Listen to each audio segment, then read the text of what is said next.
Here we. That's my baby. That's my baby. We're going at it at 110%. I just want 5 minutes of happiness, please. Just give me 5 minutes. And they scored! They did it! Left, feet left. What the hell was that? Oh, yeah! What the fuck are you talking about?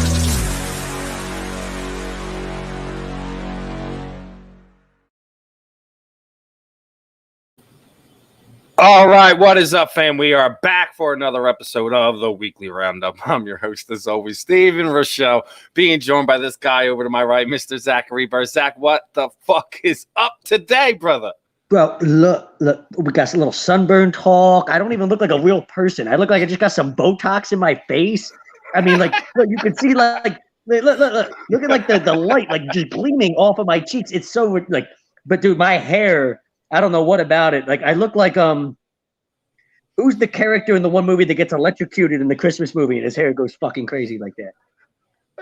With the Chevy Chase movie? Is that what you're talking about? Or you're talking about Home Alone when when the burger Marv? Yeah, when Marv gets It might be one of them. Yeah, it's pretty wild, but I mean, I'm digging it too. Like, it's kind of crazy, and it gives the show a good identity. Gives me Listen, I could care less how I look. Sunburnt, hair raggly, scraggly, no hair, beard scraggly, raggly, whatever. I don't care. We're gonna have some fun tonight. We're gonna talk some Eagles. We're gonna talk some Phillies. Looking like they were dead, done, and beyond out of it. And they are dead, done, and beyond. They're still dead and done and. What, they're a game and a half out? You still got most of the month to go. We still got 2 or 3 weeks. No, I'm done. I'm officially done. We'll get to that. Like I said, we got some Eagles Eagles talk, some NFL talk. Those final roster cuts, 53-man roster. I want to hear everyone's thoughts. What do you like? What did you dislike? We got a couple interviews tonight. Going to be being rejoined by 2 guests. Josh Burns is going to be joining us. He's going to be fighting Sam Shewmaker September 10th there in Omaha, Nebraska for BKFC 21. We're going to be joined by Helen Peralta. She's fresh off a unanimous decision victory at Invicta FC 44 on the 27th of last month. So definitely going to have some fun. Definitely going to be kicking with everyone. But first and foremost, before we get into all that, obviously, tonight's show is brought to you by XBL Realty. And if you're looking to buy or sell a home, you're looking to change your career brokerage, contact Alan Foy over at XBL Realty LLC at 302-862-8820 or visit him at alanfoy at xblrealty.com. And let me get your thoughts on this one, brother. Obviously the roster's finalized for all intents and purposes. And want to get everyone's thoughts on the overall thing. Want to get your thoughts on this one. Are you overall surprised of Zach Ertz change of heart? Is he your biggest surprise of the offseason? I think me and you both kind of unanimously agreed when the season ended, him and Carson Wentz were probably had played their last snaps. The conversation, in around both guys was that was going to be the case. Here we are. 11's gone. 86 is still here. Was it the biggest surprise of the offseason for you, brother? No, because I think I think you're going to see the writing on the wall here very soon that perhaps Dallas Goedert is the tight end with the most value on this team.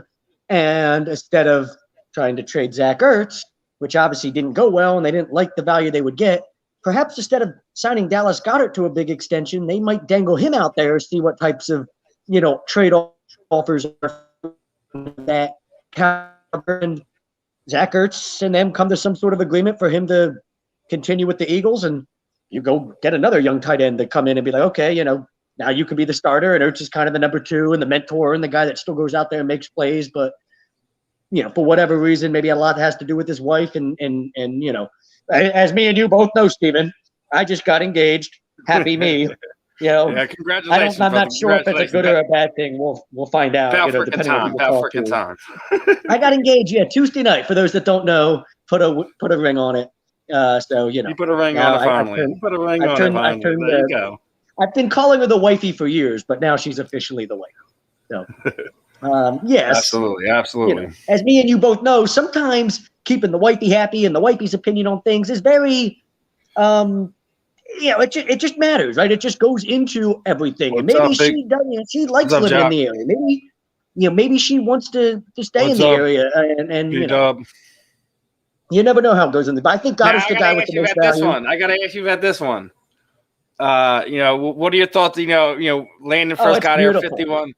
Dickerson 69. He's the perfect guy. That's the dude that showed up in overalls, right? Then he showed up in overalls to train. I mean, that's the perfect day. Yeah, you're the guy that needs to wear like 69 on the back of your jersey. It's just you can't tell me that's a coincidence.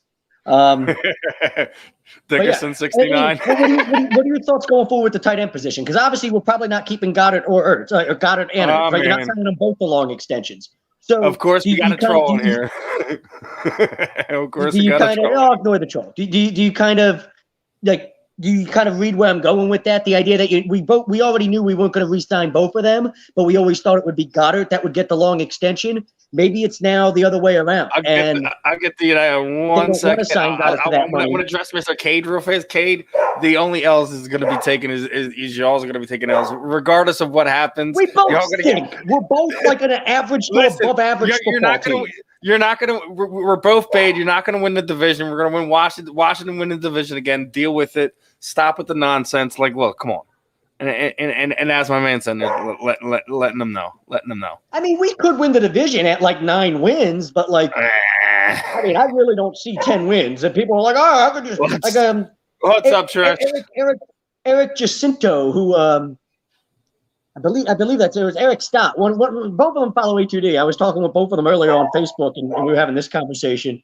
And Eric was talking about big follower and commenter of all of our A2D stuff that he said, oh, well, there's only 2 teams that you look at on the schedule and you go, those are instant L's. Kansas City's one of them. I can't remember the other team that he said, an instant L type of thing. He's like, I think we're in the game with every other team. How do you see only 7 wins? It's like, just because you're in the game with teams, like we play a bunch of teams that are kind of like us, like they're average to above average, and those games can go either way. And you're not going to just win all those games just because we could be better than them. Sure, we might be slightly better than them. And a lot of times you lose the slightly worse teams in the NFL. Like, look at the schedule and tell me who we're better than, because I don't know if I see, I understand you see teams that are, I don't think any of the teams are necessarily better than us. No, but we're not necessarily better than them. And I don't Cade, stop with the tack. Ignore the troll. Why is Cade? Get rid of Cade. We're having a nice conversation.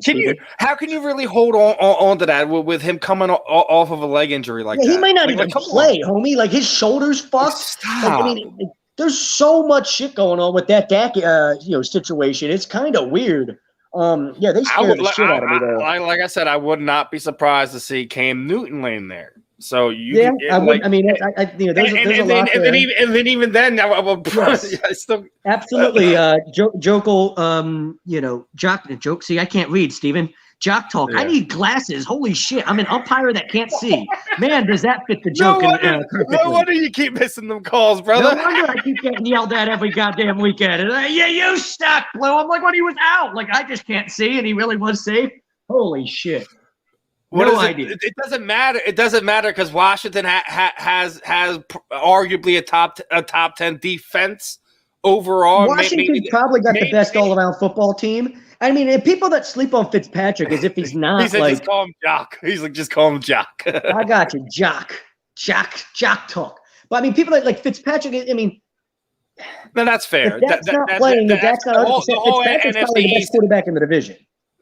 The whole NFC East is overall like outside of Brady is kind of in that kind of. It might end up being one of the most competitive. I hate when people do this. Like, the NFC East stinks. Except it ends up being one of the most competitive divisions in football each year. Yeah, it's not like a good competitive. We're all like struggling to win 9 or 10 games to go win the fucking thing, but it's still competitive. Like last year, everybody was in that thing until the very end, were they not? And we do this every year. How bad the division's going to be. Yeah, we're all bad, but if we're all bad, we're all going to win 7, 8, or 9 games, and somebody's got to win the division. It's not crazy to think we're in the conversation come week 15. Come game 15 of the year. you kind of have to get through that, that early, patch of the schedule where you're like, whew, man, that there's some, people want to go, Tampa Bay and Kansas City. Jock nailed it. Tampa Bay was the other team. Tampa Bay and Kansas City, the only two teams I see better than us. Yeah, I see the first 8 games of the year though that could go 2-6 or 6-2, depending on how everything plays out. With a lot of things, right? So, yeah, you could be a glass half full guy and be like, oh, well, I like this football. This football team wasn't good last year. We're relying on a ton of young guys that come in and all of a sudden Jalen Reagor takes that next step and we're instantly better. Devontae Smith's rookie of the year and he's the next Marvin Harrison and look how much better we are. Jalen Hurts could be Russell Wilson and look how good we're going to be. Yeah, all these things I know we do this every year with all these things and what they could be, but that's not the way the NFL works. Now all of those things are going to happen and come together perfectly for you. See, I completely disagree. You get through that first 8 games, 500, right? Casey, this is why I cannot take Cade because I'm going to call it. We could be Cade, and you know what? The Cowboys could be in the basement too. Y'all still haven't proven that y'all can stop a nosebleed. So I'll be willing to bet that it's the Giants, not the Eagles. I'll be willing to bet that it's the Giants, not the Eagles. You can stop with that. I'm with you there because Joe Judge treats a bunch of grown men like they're Pop Warner kids, and that shit just doesn't fly for me in the NFL. I think they're going train wreck this year, and he's going to end up getting he's going to take all the blame. It's all going to fall on him, and they're going to kick his ass to the curb, and it's going to be really ugly. When they had that fight in practice or whatever, and then he made them all run wind sprints, what is this, middle school? I would have walked off the field. I literally would have ripped my pads off and walked off the field. I'm a grown man making how many millions of dollars a year? We both know you ain't going to cut me because you ain't got nobody better. I'm not doing this shit. Are you kidding me? Is that Joe Judge or Pop Warner on the sideline? I can't tell. That shit, that wouldn't fly with me if I was playing on that team. And the way I would read it is other grown men probably feel the same way. They just, what are you going to do publicly? Not much, but that type of stuff doesn't breed a winning environment, right? So for me, the Giants and Daniel Jones stinks. Danny Dimes, whatever they call him, he's garbage, been garbage. Got tackled by a ghost last year in the Eagles game. It's how bad that guy is. He's tackled himself on the way to the end zone. That's going to be one of the best moments. That's going to go down in an NFL history, one of the all-time great bloopers. Watch 20, 30 years from now, Daniel Jones running 80 yards for a touchdown, only to fall on his face at the 15-yard line with nobody within 10 yards of him. That's how bad you got to be. That'll be a blooper moment for quite some time. You got to be really bad to pull that one off. Yeah, they might win 4 games this year if they're lucky. I mean, they could be that bad just because. It could be an absolute train wreck. But, hand the ball to Saquon Barkley and a lot of good things can happen too, right? He stays healthy and you never know. But that's why I say, I look at every team in the division. That's why the people rip me. Oh, the Eagles are going to win 7 games. You're crazy. Not if I think the division winner wins 9. So now that means we're in the conversation the whole year. We're probably right there with a chance at some point late in the year. And a couple things happen that make it not go your way. Danny Tumbles. That's awesome. Oh, man. Of course he can tackle himself. Oh, Right. He's still better than a one-armed Dak Prescott, though. Cade. Okay, but Blue City, but they respect him. Well, what are they going to say? They have to do. They're going to say that they don't respect him. The dude's a clown, and we think he sucks dick. What the hell? That's not going to go over well. They're trying to be professionals in this matter, but that don't mean that in closed doors they're not looking around at each other. At the hotels on road trips, going, "What is wrong with this dude?" You know what I mean? So when Judge gets on the hot seat and they ask him that question, that's going to be another story. Sure. I mean, if you're 4-12, come the final couple weeks of the year. We're sitting there on this, and I'm going to circle back because we were getting to some of the comments. I didn't get a chance to really get back to it because as Zach wanted me to get back onto that poll question. My thing on that is it was my surprise. It was one of my questions earlier the offseason. I kind of felt that Zach was going to be one of the guys going. So absolutely, surprised that not just what we said, but what he's publicly going out and said. He's putting everything behind him. He feels invigorated. More happier playing now than he ever been. Makes you wonder what or who was the agenda's changed. Yeah, but it's also kind of it's got to think who or what was the kind of antagonist in that situation. Was it a player or what was it a personnel Well, we thing? know it wasn't Carson because him and Carson were besties. So who was it? Was it Doug? Did him and Doug have hostility? Everybody thinks Doug had hostility with everybody in this city. And I just think Doug was an average football coach that, the longer he stuck around and the more people figured him out, and you just realize, the guy is just, that's what he is. He's a very vanilla coach. And you always remember what he did for you winning the Super Bowl, but it was time to move on. I don't think this idea that him and Carson had beef, we know that wasn't true because we just saw Doug in Indy the other day and they were all chuckling it up and having a great old time, hamming it up, him and Frank Reich and Carson, Doug Peterson, all in the other. So they were having a great time. We know that's not true. So, really? Again, really? I just think. What are we? Listen, Kate. I know you're new here, but like me and Zach have already kind of laid this out. There's no big expectation on this team. We have no designs on this team. If Zach balls out and wants to win the division, bravo. We don't care. There's no desperation or this is why you guys are cockroaches. This is why you guys are crumbs. Continually showing us this stuff like this. Like, come on, guys. We know Dak is the on paper best quarterback in the division. No one's sitting there saying otherwise. No, we're just not sitting there saying that Jalen Hurts is better than him. We're just sitting there saying at right now where we're at, the upside of this offense is looking a little better. If you guys are healthy, 100%, you guys have a better offense. You have the money into that. If we're healthy, we still probably have a much better team than we've had over the past 3 years since the Super Bowl. Come on, stop it with this stuff, guys. For real, please.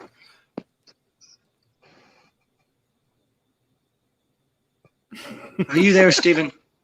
I'm here, brother. I hear you. You froze up again? Somebody tried to call me, and it really irritates me that somebody tried to call me in the middle of me doing my show. And it's now fucked up my sound to the point where I can't hear you the way I did before. And I don't know if you can hear me the way you could before. No, you're fine, brother. I can hear you loud and clear, brother. You're good. As Jock I can't says, hear you. You can't hear me? I can't hear you the way I could before. Oh. Maybe you need to get closer to the mic. Let me see. All right, so Blue was asking this one. Okay, let me ask you guys this: do you believe the Eagles players respect Doug Peterson, and do you believe that they will respect? I think that they're at the point where Nick is kind of like they have to show it or whatever, but like as the general premise is like, do they respect him at this point? Absolutely. I think the players and the coaching staff have kind of earned a respect to this point. I mean, what do you expect when they've only been together? 3-4 months. This is, for all intensive, like, a retool and a new coaching staff. So,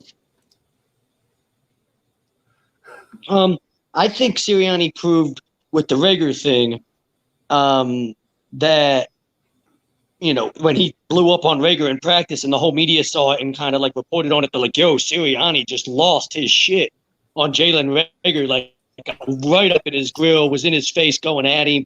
And then you kind of saw Rager respond by having a couple good preseason games and, some positive stuff where you're like, hey, maybe that's what this kid needs. So this one, when it comes to motivation, that's the other side of it. Like, some people need a kick in the ass.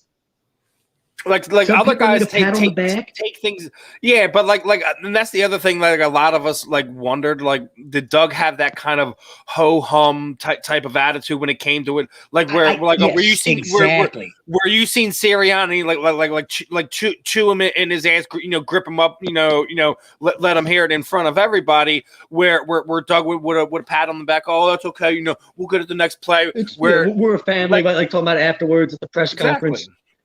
All that stuff. I think at one point the players did respect him, and I don't know if it was that they didn't respect him as much as it's that whatever it was that Doug was, the culture that Doug was trying to build, whatever it was in 2017, it just no longer was at last year. Listen, it got very toxic in some ways. It seemed like guys were very just unhappy, and I think that's where Ertz and Kelsey and guys like that were coming from, that it just wasn't very much fun to show up every day knowing that we suck. Like, we're just not a good football team. It's just not clicking right now, and we're just not very good, and we don't know how to put our finger on it type of thing. What's up, Eagles Uncensored? So, when those types of things are happening, right, that can make a player get very man, I don't know. I need this offseason to think about it. But, I just right now, no, I don't want to come back. Not to this. But an offseason and months off and beach vacations and all the places that money can take you, to get your mind off of things, can really, really help with that. And a few months off in an offseason, right, and put things in different perspectives.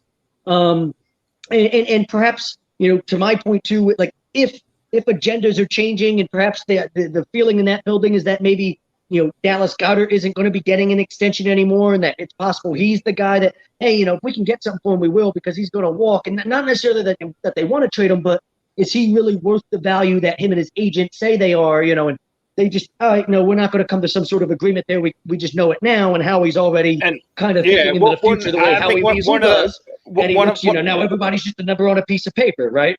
That's all Dallas Goedert is now, a number on a piece of paper. And perhaps, what I can get for him is what I can get for him. And now the money's there to re-sign Zach Ertz. And Zach Ertz realizes that now. So, maybe he likes it. Maybe he's been a man that, I like this Sirianni guy. He's kind of got some energy. I like how he's up at people, in people's faces and up their ass a little bit and demands you to be better. Okay, I can dig this. All right, whatever, but it's you don't want to be the guy that gets looked at as the problem, right? Even if you're not. We learned that with Carson and plenty of other people. Even if you're not the problem, if you're labeled the problem, you're the problem. And Zach Ertz was very, very close to being labeled the problem. He's probably just thinking, let's play football, right? That's not good for me. Even if he were to become a free agent, all of a sudden it's not good for him to have gotten that label in Philly. Hey, he was kind of a problem on his way out. That hurts his value. So that could all, we could be making too much of this, and it could just be in his head. I need to make my value, whatever it could possibly be. And if that means I'm going to sit here and say all the right things and make it seem like, I want to be here the rest of my career and then go out and ball out this year. Yeah, that helps my value if we don't come to some sort of extension and I do become a free agent. Also, whatever. Not a bad way to look at it on his part. So I'll say this, like we already know that, I think we already seen it in the chat, one of the guys were sitting there saying that, we've already shopped Goddard around to Minnesota. So, as much as we were talking that Zach was the guy gone, I think I agree to your point that he maybe moved before the season. I already said over the last few weeks that I believe that they're not done making moves. But Howie's not done wheeling the deal, and we'll see something. So maybe Goddard just doesn't fit with Sirianni, maybe, and they might be looking to move him. Yeah, but like I said, I think it all boils down is how they started. If they're like I said, like we were talking about in previous shows and previous week, if they're able to kind of get out of that first six, 500 or better, that you might see some moves be made. You might see someone like Goddard moved, especially with the depth you see that they have there at tight end, and you get some guys back, over time or whatever. It really doesn't matter because if you're already at the feeling where you feel that you can't get Goddard done and he's going to walk, let it go.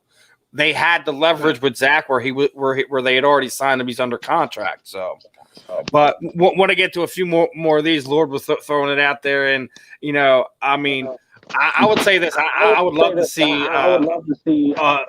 Sirianni be kind of another one of those Bill Cowher types, in your face, emotional on the sideline guys. It's somebody that would play well here in the city, I think. What do you think?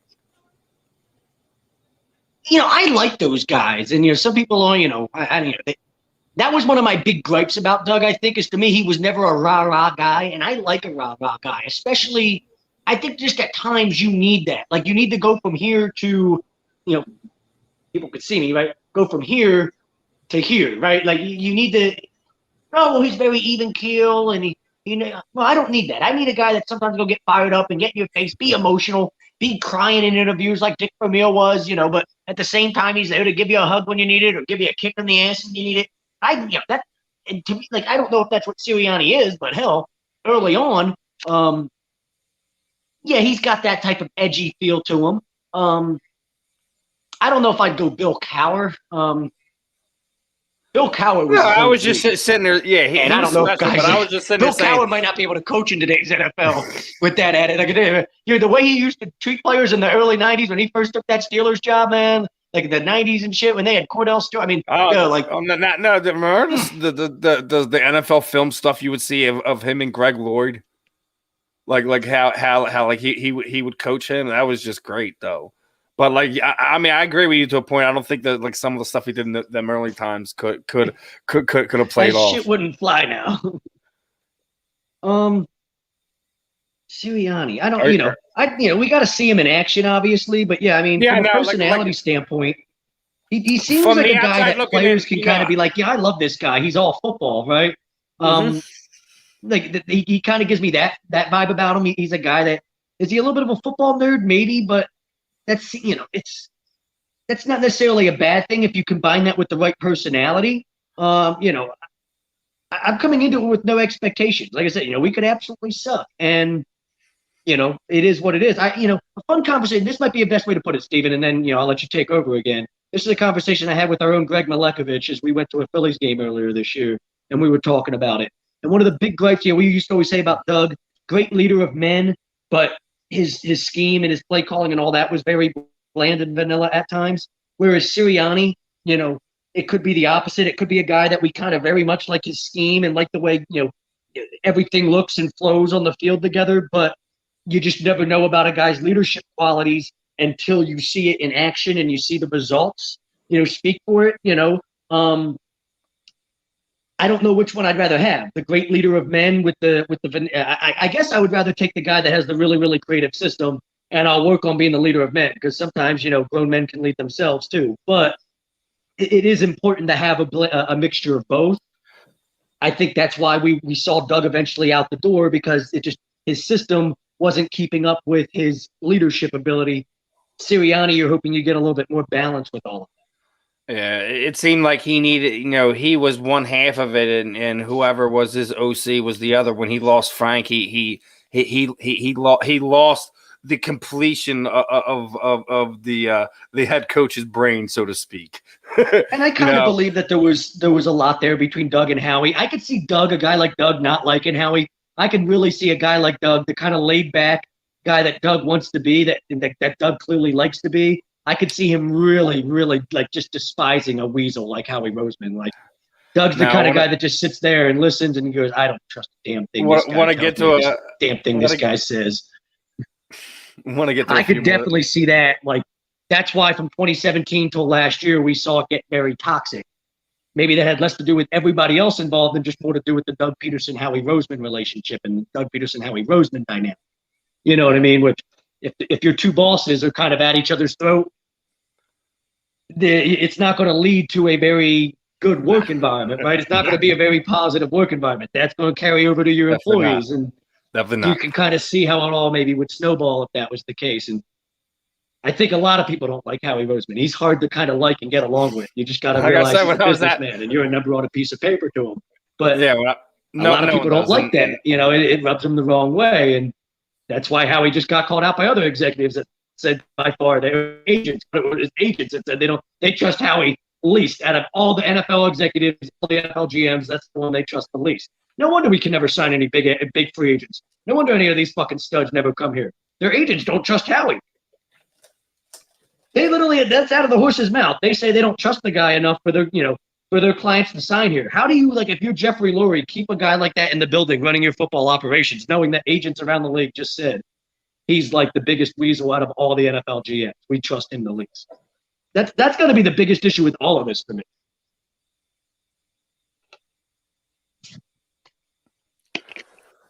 I want to get to a few more of these, man. Okay. So Kincaid, stop commenting. No, that's what's up here. And that's a no. That's a no and a no. It's not going to happen. I mean, the Watson thing could play out, but it won't play out until next year. The only thing we'll see is if Mr. Ertz is able to kind of make some things happen this year, you have an ascension from those young wide receivers. You may not have to make any moves in that position. So, but if Ertz stinks and you win. Yeah, if Ertz stinks, you might. Well, then 2022, you might look at the Deshaun Watson option. But Aaron Rodgers doesn't come in the Philly, homie. Yeah. Aaron Rodgers is kind of like a destination he wants to go retire somewhere and be like, I'm going to go live on the West Coast because I'm a West Coast guy. He's not going to Philly. Here's one I wanted to get to. Kellen is no longer working with ESPN First. He's also no longer he's a nerd. He's also no longer covering combat sports, which I am supremely enjoyed about. Could not stand him talking. I don't like just because he's like he's got the smartest person in the room, but that's why Stephen A didn't like it. It's not just that, dude. It was just like it just like the smartest guy in the room, but half the time he didn't know what he was talking about. He was faking his way through all of it. Stephen A., I've got a trend for you. Let me read a trend over the past 3 years. Did you know that the Yankees, like nobody cares about your stupid Yankees trend over the past 3 years, Max? Nobody cares. Debate with somebody. Like yell at them. Get fired up. Jesus Christ. That's what the people want. Nobody gives a fuck about your, according to my calculations. Okay, Professor Frank. Jesus Christ.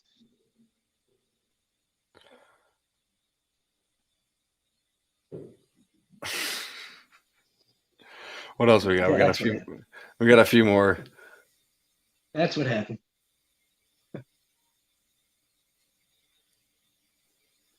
Shoot train, baby. What? No, look at the name. He's talking about the beards. I had to throw it up there. Look at the name. Starter Minshew. All aboard the shoo. No, I'm not riding any train called the shoo train. I'm just not.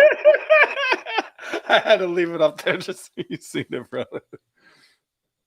Oh, but I absolutely agree, Jay. Joke of play calling, it got exposed throughout the run of it. Bryce is in the house. What's up, brother? What is up?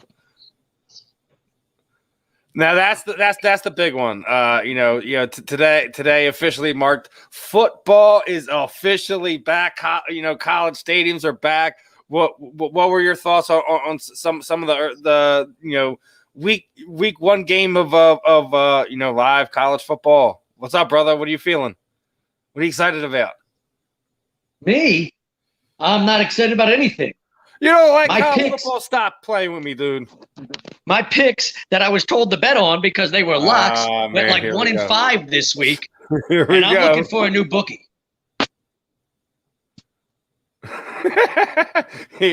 Zach has fired his bookie today, so I guess his opening week for college football did not go the way he played. What'd you get burned on?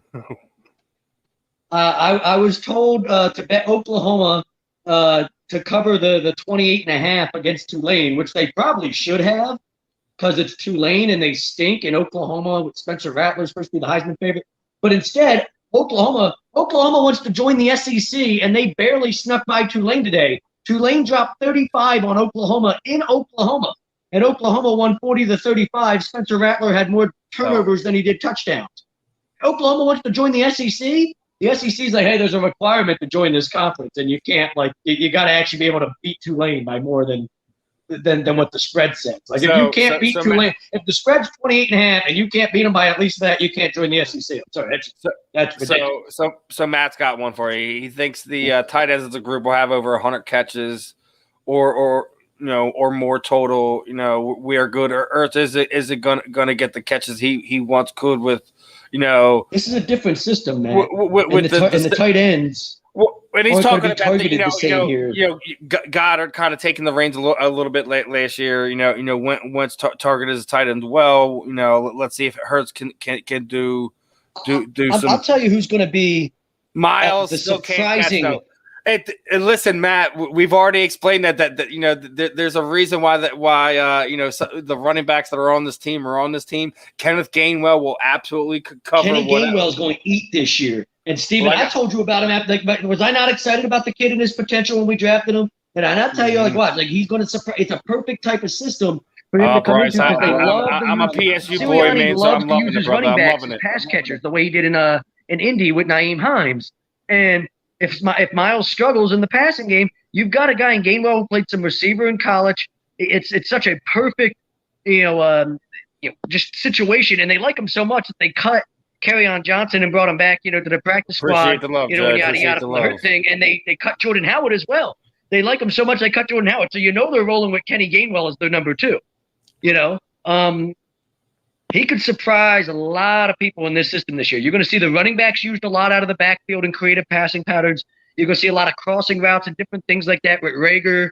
Watkins trying to get him in space, shots over the top, explosive, maybe not consistent, but explosive. Yeah, I agree with you, Jock Dog. Tulane had a chance to beat them, which is absolutely ridiculous that Tulane went into Oklahoma and had a chance to beat them. Jesus Christ. Stop it. Hey, you know what? If that happens, you know what? I swear to God. You know what? He's more likable to me than Nick Foles. But do not get this fan base started. That is all anybody needs is for Jalen Hurts to get hurt and be out like 8 weeks, and Gardner Minshew to come out and just absolutely ball in that time and look way better than Jalen did at any point. And then all of a sudden, Gardner Minshew's the hot hand, somehow leads you to the playoffs, and you're like, well, yeah, we can't. Like, yeah, he's got to be the guy. Why do we need to do by committee? That is just the total Philadelphia Eagles. Like that's what happens. Come on, Cade. That really is. Dude, we got to educate you there a little bit more, Cade. Come on, stop it with the committee. No, stuff. It's not QB by committee. Jalen's the guy unless he gets hurt. Even if he stinks, they probably give him a chance to figure it all out, right? If he gets off to a rough start with, what I look at and I say I think is a tough start to the year. People can say what they want about it. I think that's a rough 8 weeks. There's no gimmies in any of those weeks. That's a rough first 8 games. They have to play those the teams that we play in that first 8. And Jalen could look bad. He could look good. He could look average, right? He could get banged up. We don't know. But there's no reason for Minshew to not be the number 2 behind him, just in case. I think you're a little bit more higher on Goddard than I am, Jay. You got a little bit more faith than I do. I don't think he's a mismatch nightmare for anybody. He is a mismatch nightmare, but he struggles to catch the ball, and then he struggles to hold on to the ball once he's running with it. And I think they would like, Sirianni seems to be a guy like, and this might be an Ertz problem too. Like, how good of blockers are either one of those dudes? Are they? That seemed to be the like you. When we had offensive line issues, we had to try to find help, and we really struggled to have either tight end really come in and provide the help that was needed. Is that something Sirianni wants in a tight end? Does he need some guy that I need somebody that can pass protect for me a little bit better or run block for me when I want it type of thing? That's not out of the question. I don't know if he's that explosive, but he could have that. He could be that type of player. Absolutely. See, the thing that we had Alvin is he still had that slasherness about him. With he was really great outside of the out of the backfield, doing no wheel routes, circle routes, etc.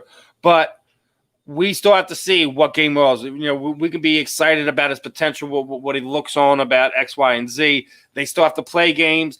And us here, Philadelphia fans, we need to rein ourselves in because we like to crown guys way too fast.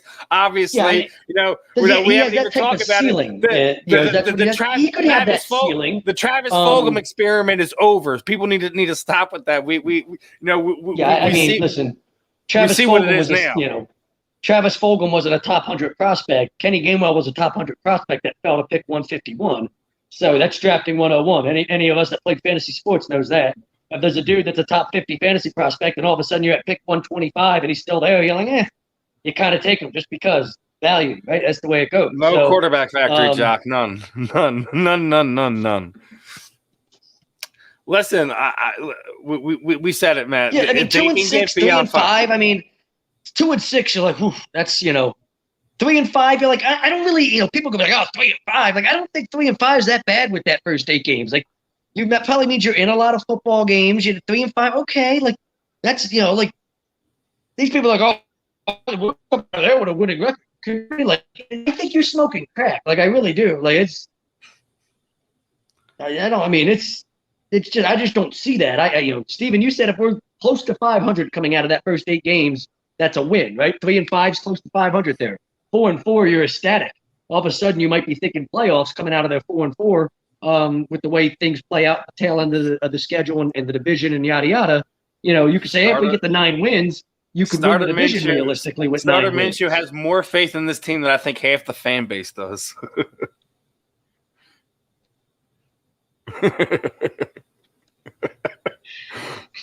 Oh man, The Stash King is at it right now. All right, what does Blue got to say? All right, and the what is it? Garn's going to be the Eagles back. Oh, Minshew's going to be the Eagles' backup quarterback. Jalen Hurts is going to be traded. Nick Sirianni will be the Eagles QB MVP. Jalen Hurts is going to ask to be traded, and Nick Sirianni will get fired, and it's all because Howie Roseman imagined. All because of Howie Roseman. Imagine if that happens again. Yeah.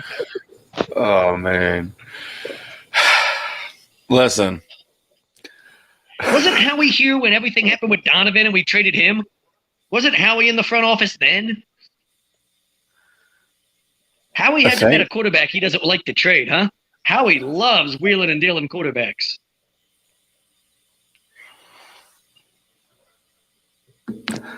He still has to show us the consistency, Jay. Come on. No, you're right, Jay, but he drops open passes and then he fumbles the football when he runs with it. So what good is that? And then he struggles to block. So, and he knocks out dudes in bars in North Dakota. Like, my favorite guy. Appreciate the love, Jock. I want to switch it up real fast. Just want to get your quick thoughts.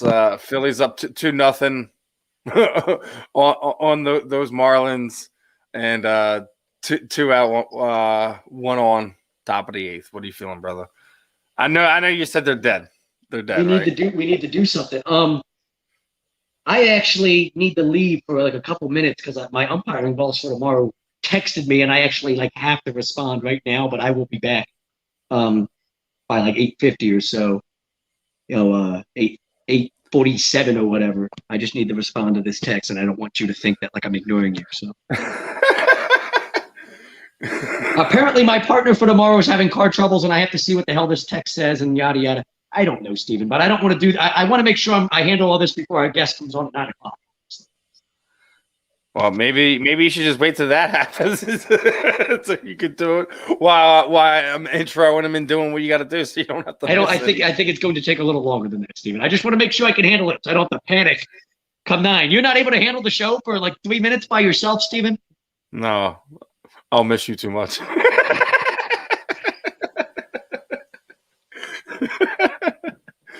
All right, so Blue's responding. Zach's leaving me high and dry because he's got to do his umpiring responsibilities at the moment. But yeah, Howie Roseman was the one that traded Donnie. Hey, listen. So I guess Zach's points right there. Mr. Roseman hasn't met a quarterback that he did not dislike. When you're sitting there and you see the body's laid to waste there, you can't really deny it at this point. We'll get Zach's thoughts on that when he gets back here in a few minutes here. But let's see what else we got here. Sirianni won't get fired when this. Oh my God.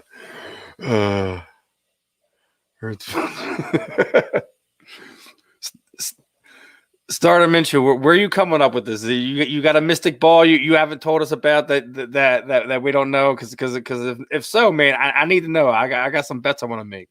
I got to know. Jock talk coming in with, so Clemson and Georgia's getting started. Hey man, there we go.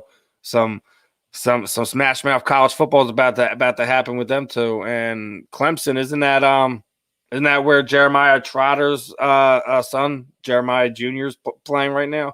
Speaking of which, he was doing a signing today over there in Deptford over in Jersey. So hopefully the fan were able to catch that out. I think there was Brandon Graham was there, Westbrook was there, Trot was there, and I think Tyron Smith was there as well. So, okay, the Eagles do play more effort and grind more games out. Listen, as much as you're a Cowboys fan and you want to feel like that you're crapping on us, dude. We've won more playoff games in the last 25 years, so we grind things out. We managed to win a Super Bowl within the last 5 years. We're gonna retool and see what happened. Hey, listen. I'm not overly optimistic with this team. I already said, at 500 or above is where I kind of feel where they'll be at. But we'll kind of see where that all is going to play out. Yeah, I'm with you there, Steven. And these people that like, oh, we are this team and we were that team and we've done this the past few years. We have no idea what the identity of this team is going to be until we see it. The identity in the preseason was we're just not very good. But here's the thing. Here's the thing. Kate, you're sitting there saying that we might surprise everyone pushing the playoffs, but your former quarterback is sitting there saying we're going to make the playoffs. What was it? Was Tony Romo sitting there saying that Tony Romo still thinks there's 16 games in a season though. So I mean, I don't know how much I trust Tony. That's besides the point. But he wants to sit there and say we'll surprise. Like, listen, I have no reservations for this team. Whatever they do pass a 500 record is gravy, and it's something that we'll be able to enjoy in the moment. We'll see what happens with this team. I mean, here's and we talked about this last week a little bit. Vegas has the Eagles at plus 450 to finish last. Like, that's the worst odds for anybody. Try to, Lord, try to. So Vegas obviously thinks we're not going to be very good, and Vegas has us, as the worst team in the NFC East. But the Giants are plus 400. The Cowboys were like plus 250. Like, nobody was really good. Like, nobody really had good odds. Like, everybody was kind of like, you all are going to be kind of average. That's a good point by Jock. Nick preaches the competition while Doug had his favorites. He had his guys. I mean, I just got like Doug never gave you anything in conferences. You were just like Doug would just sit there and give you an answer. You're like, that wasn't an answer. Like what was that? Like, I got nothing out of that. Like, it just got annoying after a while to be like, no, Doug, like the team's struggling. We need something. We need answers here. And you're just giving me lines about how much you're going to go eat ice cream afterwards and shit. Like, I don't, it's so weird. Like, stop it. He was above mediocre over starter Minshew. Come on. As much as I felt Donnie fell short in a lot of moments. He was a really good quarterback. Yeah. Absolutely really good quarterback. And he was his own worst enemy at times. If he was a little bit more of a great quarterback who was his own worst enemy. Perfect way to put it. He was. It wasn't just interceptions, untimely interceptions, untimely paid play, whatever. He would find ways to lose games that he had no business. Listen, he there was a lot of things, but mediocre, no, inconsistent is probably the word I would most associate with that. Mediocre. Can't give you that one. Can't give you that one. He could have taken better care of himself. I think, especially after the broken leg. When he broke his leg in 2002, now look at his career from 2000, 2001. This dude was the dude that finished second in the NFL.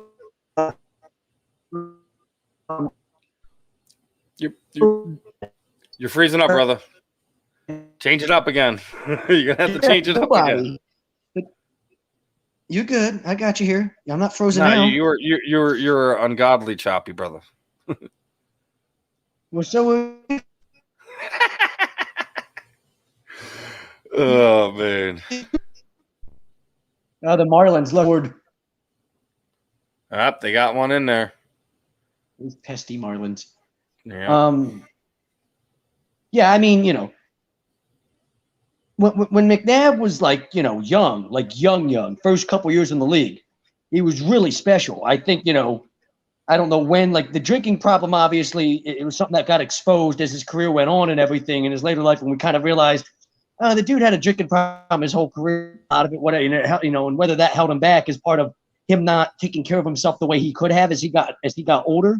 I think that's a fair argument. I think that's part of what led to the inconsistencies and things like that. You have the worst, performance of your life in the Super Bowl game, and we learned later that he was partying at a Jacksonville Beach, a Jacksonville Beach bar until like 2 a.m. the previous morning, and you're kind of like, things that you're kind of like, like, man, you go win that Super Bowl, you're a Hall of Famer. Instead, you have the worst performance of your career, and people look at you differently. But it doesn't change overall what his career was. He was a very, very good quarterback that at times, like you said, could be his own worst enemy, held himself back from probably being an all-time great, right? Because of some of those personal demons.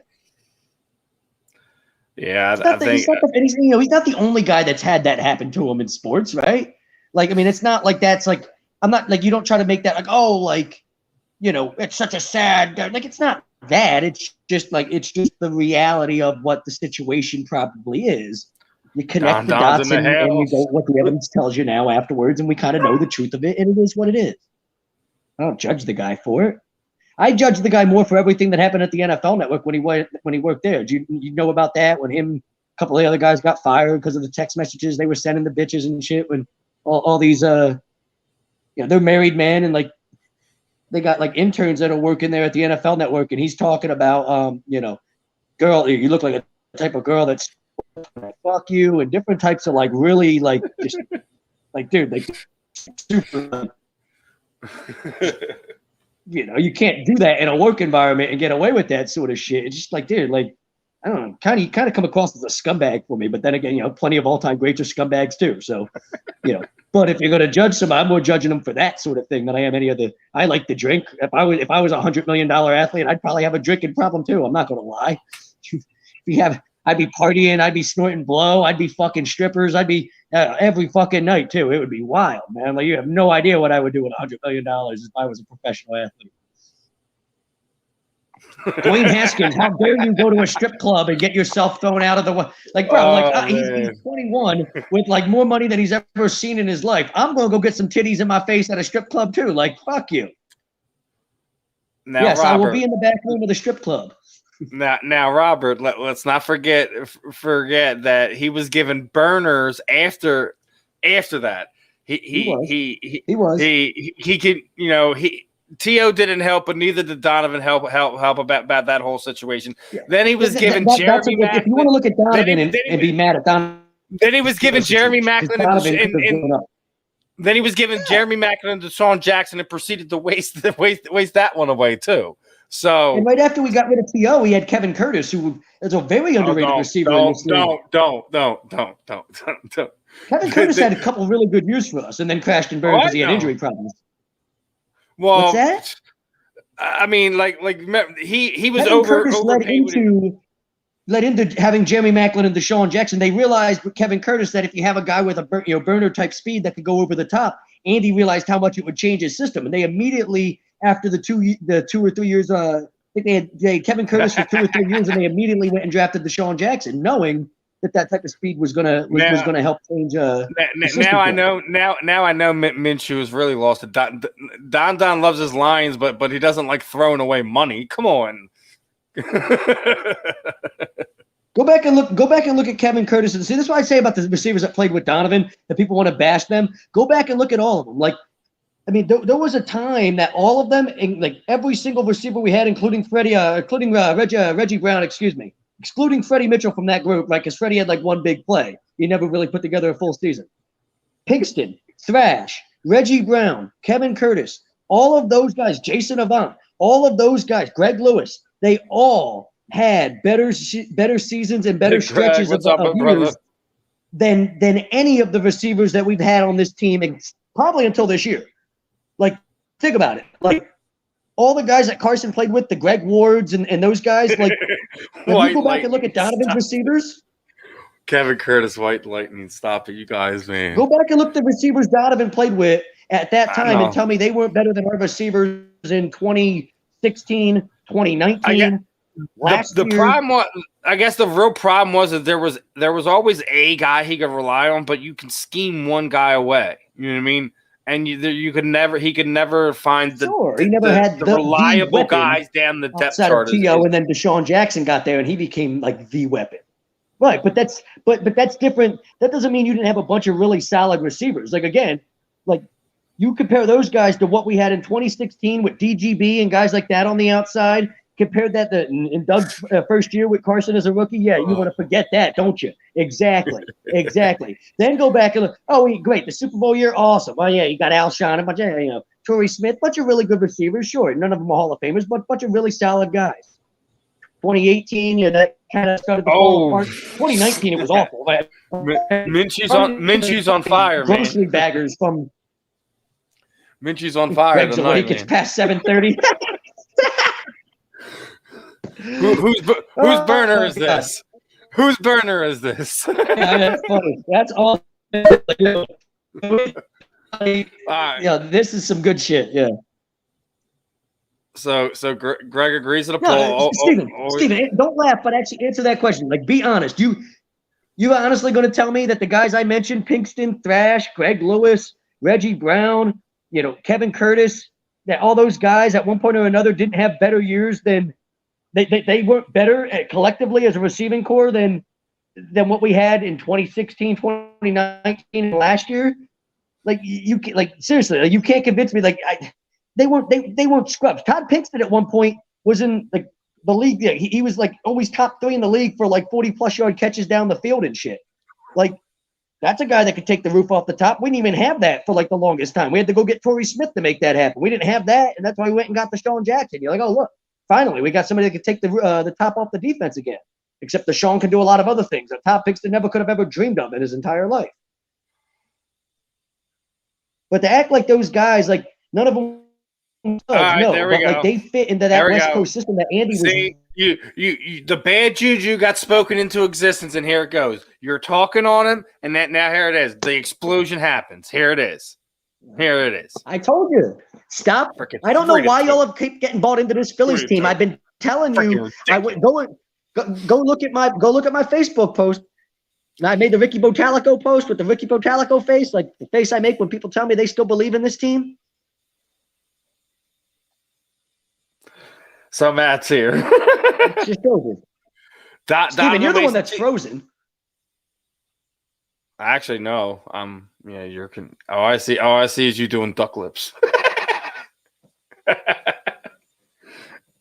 And then you're gone. But I'm frozen, right?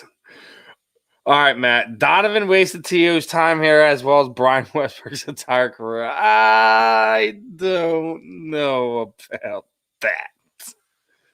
Don't know about that. Zach's back. Hi, Mr. Burr. Jesus fucking Christ. I think we're both having connection issues, Steven. Dude, my bar is nice and green and full, brother. So is mine. According to my phone, I don't have any issues. Well, you're the one that keeps dropping off, so you tell me. Steven, I'm sitting right next to the fucking router. I don't know what the fuck you want me to tell you. Find a better internet. I got off the internet. Oh, man. Back to it because you want to bitch at me. Oh, man. So when it's worse. So the bet is the bet is we have to figure out who the burner is now, right? Between me and you. Over under and Greg making it through the interview. Over 1,000. And there goes Zach again. Because you told me to connect to the.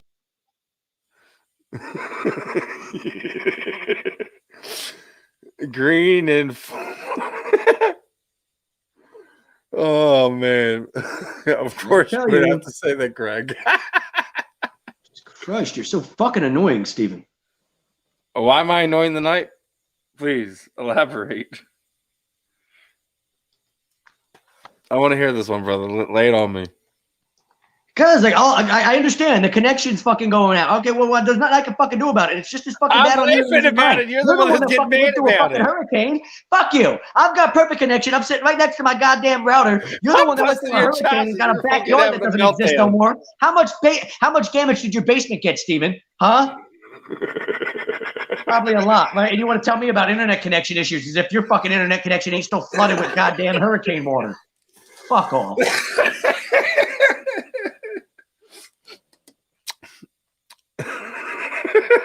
You're all right, dude. You let it out now. You get let the demons go. Jesus Christ! I tried to tell you, finish my Phillies point before we bring our guest on, that you all need to stop getting baited in with this team. And I made the Facebook post with the Ricky Botalico face from the post game show a few nights ago, where it said, the face I make when people tell me they still believe in this team. Stop believing in this team. We need to have a hot September. You needed to have a hot May and June and July, but we need to have a hot September. You haven't gotten hot in 5 months. When are you going to get? If you wait until September to get hot, Well, Zach. Well, didn't mean to cut you off there. First, Mr. Minshew is revealing his identity, but without any further ado, we're gonna bring our first guest of the afternoon, the evening, wherever you guys are joining us from, and without any further ado, our first guest for this afternoon is the Hammer, Mr. Josh Burns. What is up, brother? How we feeling tonight, man? What's going on, guys? Doing good.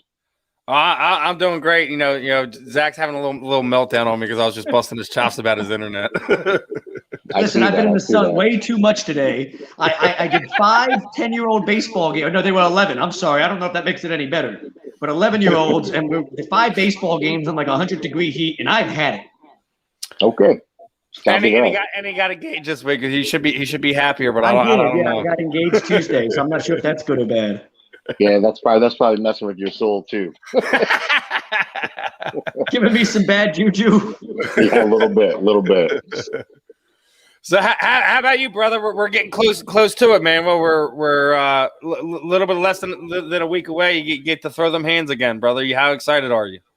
Yeah. No, I'm excited, man. Excited. You know, obviously my last outing was a shocker for everyone, including myself. And, you know, sometimes you've been in this game long enough, you're going to have nights like that. And so Sammy Shewmaker, old running man Sam, as I call him, you know, it's been in the works for a long time, over 2 years. And the boy's been giving gifts, and, you know, he got a title shot off of a gift that he didn't earn, he didn't deserve. And he looked like shit in the title fight, lost 4 rounds to 1.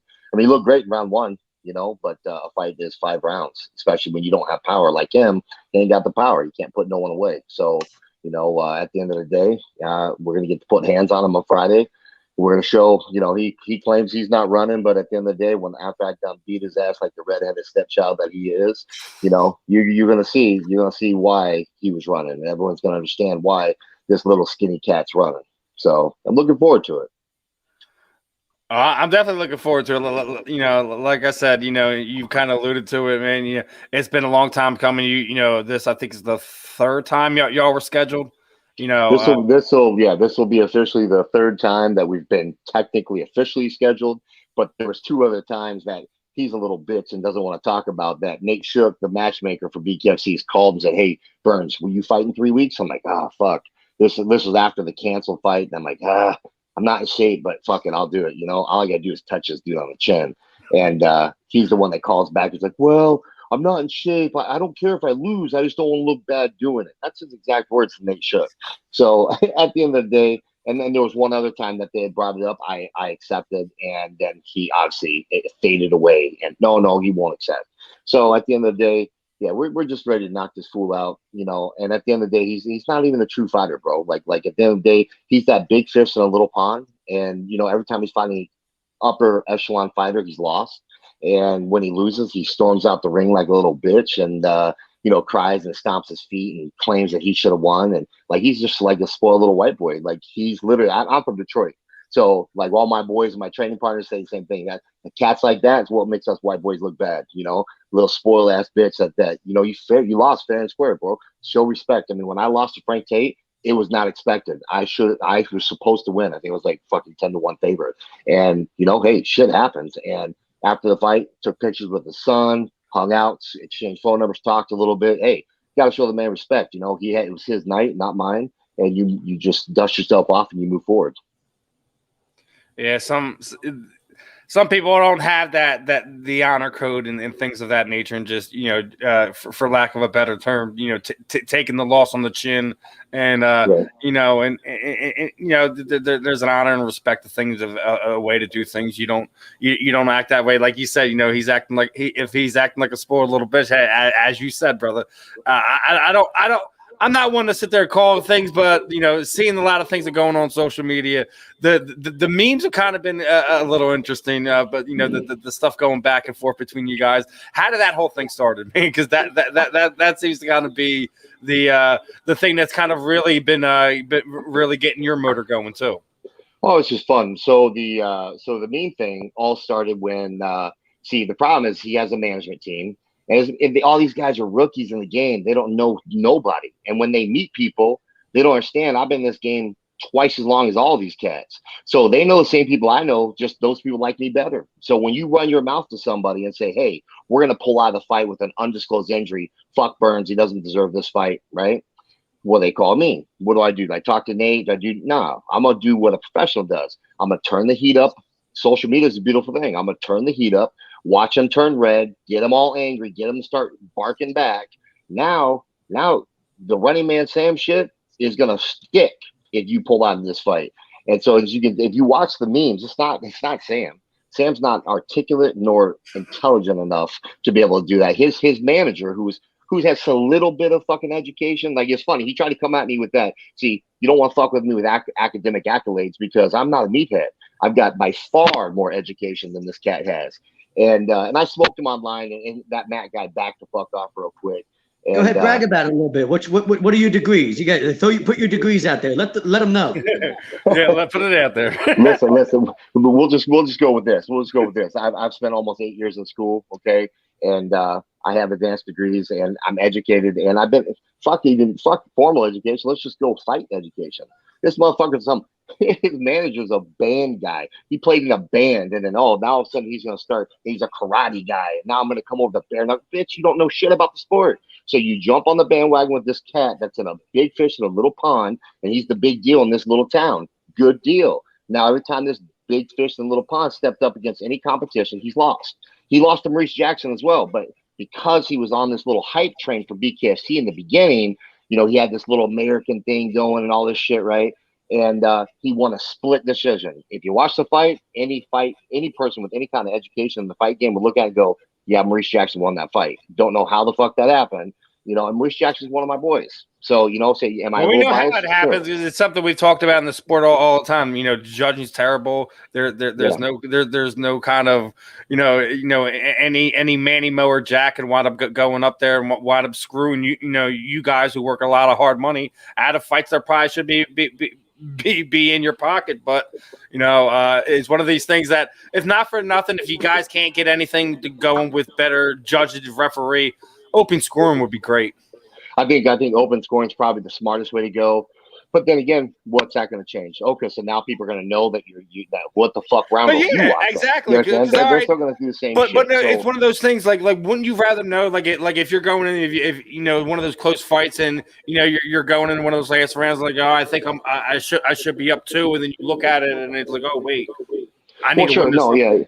Yeah. I mean, from a fighter's point of view, sure. Yeah. Perspective, sure. You can try to turn it up a little bit. But I'm saying, just as a casual fan, as a fan of the sport, you're going to look at it and go, what the fuck? What was that? What the hell was that judge? What was he looking at?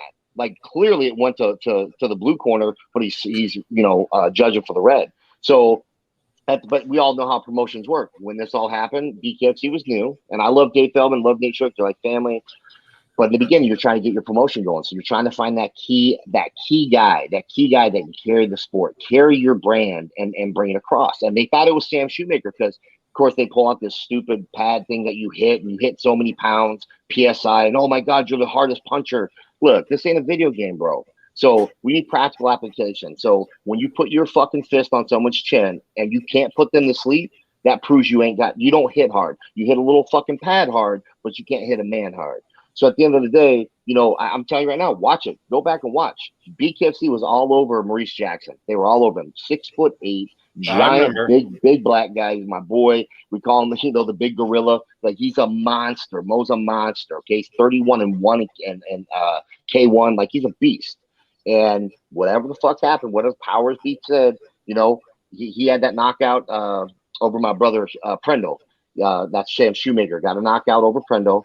And all of a sudden they wanted to jump on that bandwagon. And you know how it goes. It's just the way it goes, man. It's politics, man, the way it goes. So for me, I'm 100% KO ratio. I don't leave it to the judges. If it goes to the judges, I know I'm going to lose. That's just how I look at it. That's how I approach every fight. So I do or die, live and die by the sword. I'm either going to knock you out, you're going to knock me out. And if it goes to the fucking judges, I already know I've lost. So, and that's just the way I go about how I've always fought. And, that's just the way I'll always continue to fight. I'm never going to trust some other fucking Poindexter that pushes a pin who fucking works in an insurance office on the week to fucking come judge my damn fight. You know what I'm saying? So it is what it is.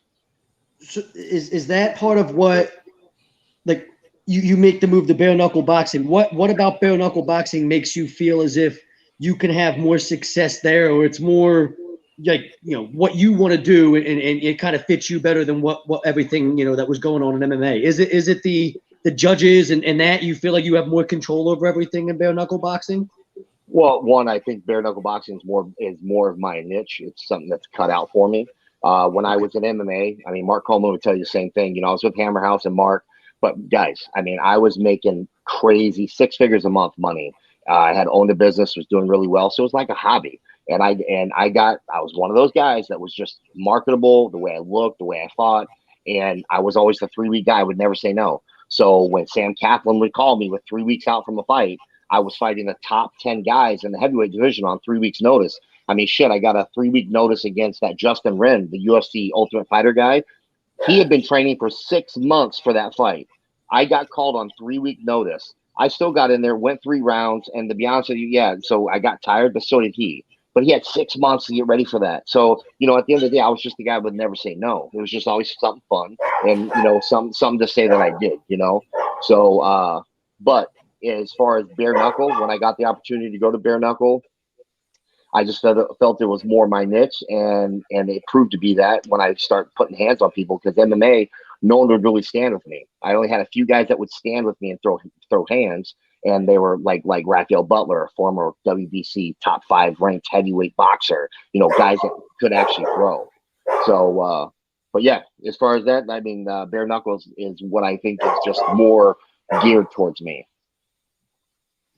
And you see it's growing. You see everyone's trying to make it a thing now. You see Ken Shamrock's trying to rebrand his Valor band. We've seen the fail attempt over the past month with the whole nonsense that went on with Ragnarok now. So even more so, I gotta give kudos to Jorge Masvidal for canceling his event, using the hotels and stuff like that he had for fighters, for people are displaced for the hurricane and everything like that. So he does it again. He finds a way to just make himself look like a special guy. Mr. Masvidal. Yeah, no, George he's a good dude, and his heart's in the right place. And I'll be fighting on September 10th. It's getting, drowned out a little bit because of the Shewmaker rivalry, but I'll be fighting on September 10th for all the military law enforcement. I used to be a police officer. I used to be in the military. So, I'll be fighting for all the brothers and sisters. And I just think that right now our country is so fucked up that it doesn't support our law enforcement, our firemen, our emergency service people, and especially our military, like they just get shit on. And right now, I think attention needs to be brought to them and show what they do and show them respect. And that's what I'll be fighting for on September 10th. And the other thing, obviously with 9/11 right around the corner, obviously, the following day after the anniversary will be, you, as you said, you're fighting for law enforcement, your firefighters are service men and women, so is that another added thing with that being the following day? Yeah, no, I mean, that's the whole point. The whole point is 9/11 is the following day. And, I know Sam Shewmaker, and I respect him for the fact that he's a very proud American, and he's got the American flag tattooed on his arm, which is great. And so after I knock his ass out, I won't put my nuts on his forehead, but I'll probably help him up due to that fact. But besides that, Sam Shewmaker, I'm going to do everything I can to break that dude's jaw to make sure that his life's fucked up for at least 6 to 8 weeks after we fight. No love lost. You know what you should do? If he's got an American flag tattoo, you should get a bigger and better one. Like, go right into the ring and just see, mine's bigger and better and more badass than yours, and even one up him in that way. Just one up him in every way possible. Listen, I'm already one up him in the most important there. I'm bigger, I'm better, and trust me, on every level. So every level. So at the end of the day, it will be shown. It'll be shown that night, and when he's laying on the ground, with that shocked look on his face. I mean, my boy Kenzie Morrison beat his ass with 10-ounce gloves. And it's funny because his manager was like, well, you're no Kenzie Morrison. You're right. I'm not Kenzie Morrison. I'm not 6'3" and 235 pounds. I'm 6 foot tall. I walk around 295. I got a cut to get to 265. I'm 10 times more muscular dense. I have a better knockout ratio. And when I touch you, you're going to go to sleep. You're not just going to be stumbling around the ring. So, and they're going to find that out soon, you know. And I like all the Shewmaker dick riders. You know, it's great because I've bookmarked all these motherfuckers that talk shit online, and I just go, hey, keep that same energy fight night, baby. And when this is done, believe you me, I'm going to clown these motherfuckers for at least a week. I'm going to have fun with it. Oh man, I listen. You know, we all keep receipts from time to time, especially when people push the envelope too far. I'm sure you're gonna have some fun after this fight, win, lose, or draw. I'm gonna definitely have fun. I've had a few of my fans, like diehard fans, call me or send me messages and say, they're like, man, Burns, man, you better beat Shewmaker because you'll never live this down. Like, you know, shit that I've said online. And I'm like, look, man, at the end of the day, I ain't losing. No matter what happens, I don't give a fuck if I have to throw his ass outside the ring and I lose a point. I don't give a fuck. They better have Dan Margiotti be the referee because this Dan time Margiotti, man, he's the man. he won't toss me like a pillow this time. And I've joked with him before. I'll be prepared for him to try to throw me. Yeah, trust me. I don't give a shit. I'll take point deductions every round because he will go to sleep. I'm telling you, he's going to go to sleep.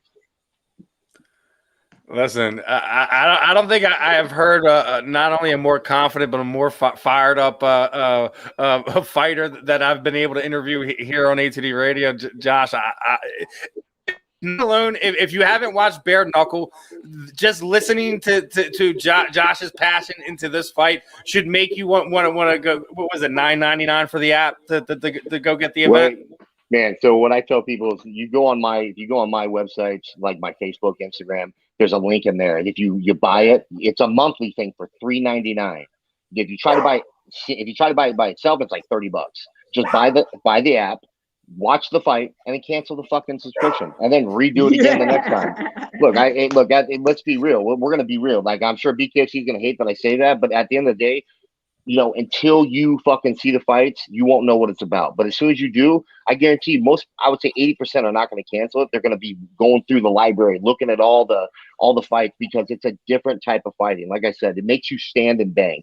It makes you man the fuck up. You nut up. There's nothing you can do. You know what I'm saying? And at the end of the day, you can't run. And Dave Feldman, he'll penalize you. If you get in there and try to be a boxer and run away and not engage, bro, he'll dock your pay. Like, he does all kinds of shit. He'll cut your ass. Like, so you have to fight. And that's the whole thing. My whole fighting career, even when I was doing really well and I was just doing it kind of like a hobby in MMA, nobody would stand and bang. No one would just stand and punch. And this sport, that's all it is. And it's bone on bone. So the fact that it's bone on bone, you know, the intensity's higher, the cuts are quicker, and it really is a gut check. You know, it's a gut check, and it's going to check your heart. And it's not about who the best boxer is or who the best, most aggressive guy is. It's whoever has the biggest set of nuts and the biggest heart. And I'm telling you right now, there ain't a motherfucker in this entire organization that's got bigger nuts or bigger heart than me. Like I said, if y'all ain't have a reason to tune in, Josh is giving you a reason right here tonight. Now, outside of your fight, you know, is there another fight on the card you're excited about? And, you know, what do you think about Richmond and Dakota? So both those guys are my buddies. Dakota and I are friends. But Mike Richmond and I are boys. Like, he fought with me over in the UK before he's even legal here in the United States. You know, remember, I spent 5 years over there fighting before he was even legal here. So, you know, Richmond was one of the guys that came over there, fought once over there, and you know, I have a lot of respect for Mike. So I think that's a really good fight. I just think Mike is by far a better technician while being aggressive, and Dakota's got just monster power. So you can't get, you know, sloppy or get complacent. If you get complacent in there with Dakota, you're going to go to sleep. So, but I know Mike's not that guy. So I just think it's going to be a great damn fight. And that's a fight after us, you know, so that's the main event. So it's a great fight. And I think there's a few more. You got Alexander, God, what's his name? Houston Alexander's going to be on that one. Yeah. Oh my, especially because the Omaha card. How could you not love that one? So that should be fun in itself. Yep. So he's just loaded with power, and he's fighting a cat that also has power. So, but like I said, bare knuckle is a whole different game. It's a whole different game. And I've seen both the guys, both of them have been knocked out. So, you know, this is with bare fist. So it's a beautiful thing, man. You don't know what bare knuckle is about until you watch it. And if you actually get a chance to watch it in person, I'm telling you, I'm a true boxing fan. That's what I am by at heart.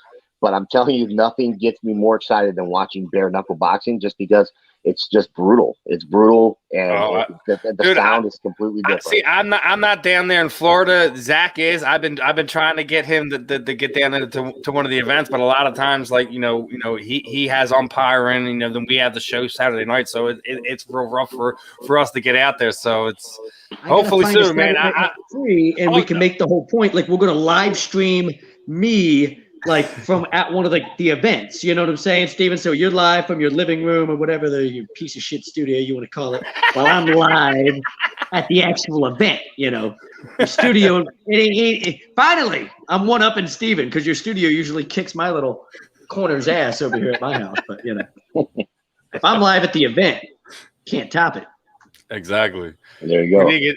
Definitely need to get you there. But what I'm going to do right before I flip it back over to you, Josh, what I typically do right at the end is kind of give you the floor for a second. Anyone you would like to thank, trainer partners, teammates, shoot out your social media sites, any charities you're working with, anything of that nature, Josh. The time is yours, my friend. Yeah, no, I just appreciate my team. My girl, Mark Coleman. Coach Hamudi from Kronk, and Victor Torres, all my training partners. This has been a big grind, this entire camp, and obviously dropping down from 295 to 265 has been an adventure. So, and as far as sponsors, Tiger Life, it's one of my main sponsors. They are my main sponsor. Also, Fire Savvy and Latham Law Services, and that's about it, man. You guys just got to tune in. I promise you, one of two things: either I'm gonna get knocked the fuck out, or he's gonna get knocked the fuck out. But I promise you, it's not going to be me. It's never happened in my career. I've been knocked down. Last fight I got knocked down, first time ever in my career, but wasn't dazed or anything. It was just sheer power. So I just think that it's going to be a brutal, beautiful battle. And I think that old Sammy boy, when I finally catch his ass, because he will run in that ring, he will go to sleep. You heard it from the man. Make sure you guys are tuning in next Friday night, September 10th, BKFC 21. Josh is intending on catching the running man, and like he said, he expects to break something. So if y'all don't have a reason to tune in, Josh is giving you multiple reasons tonight. The card is stacked full of guys who are going to do absolutely nothing but turn out. BKFC is going to have a great event. Josh, it's always a pleasure having you on here. Appreciate your time tonight. Best of skill in the fight. We'll definitely catch up with you again here in the future.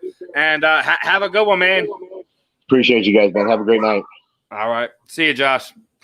All right, everyone. That was Josh the Hammer Burns. What are you thinking, brother? What are you feeling about that? You feeling the energy from Josh tonight?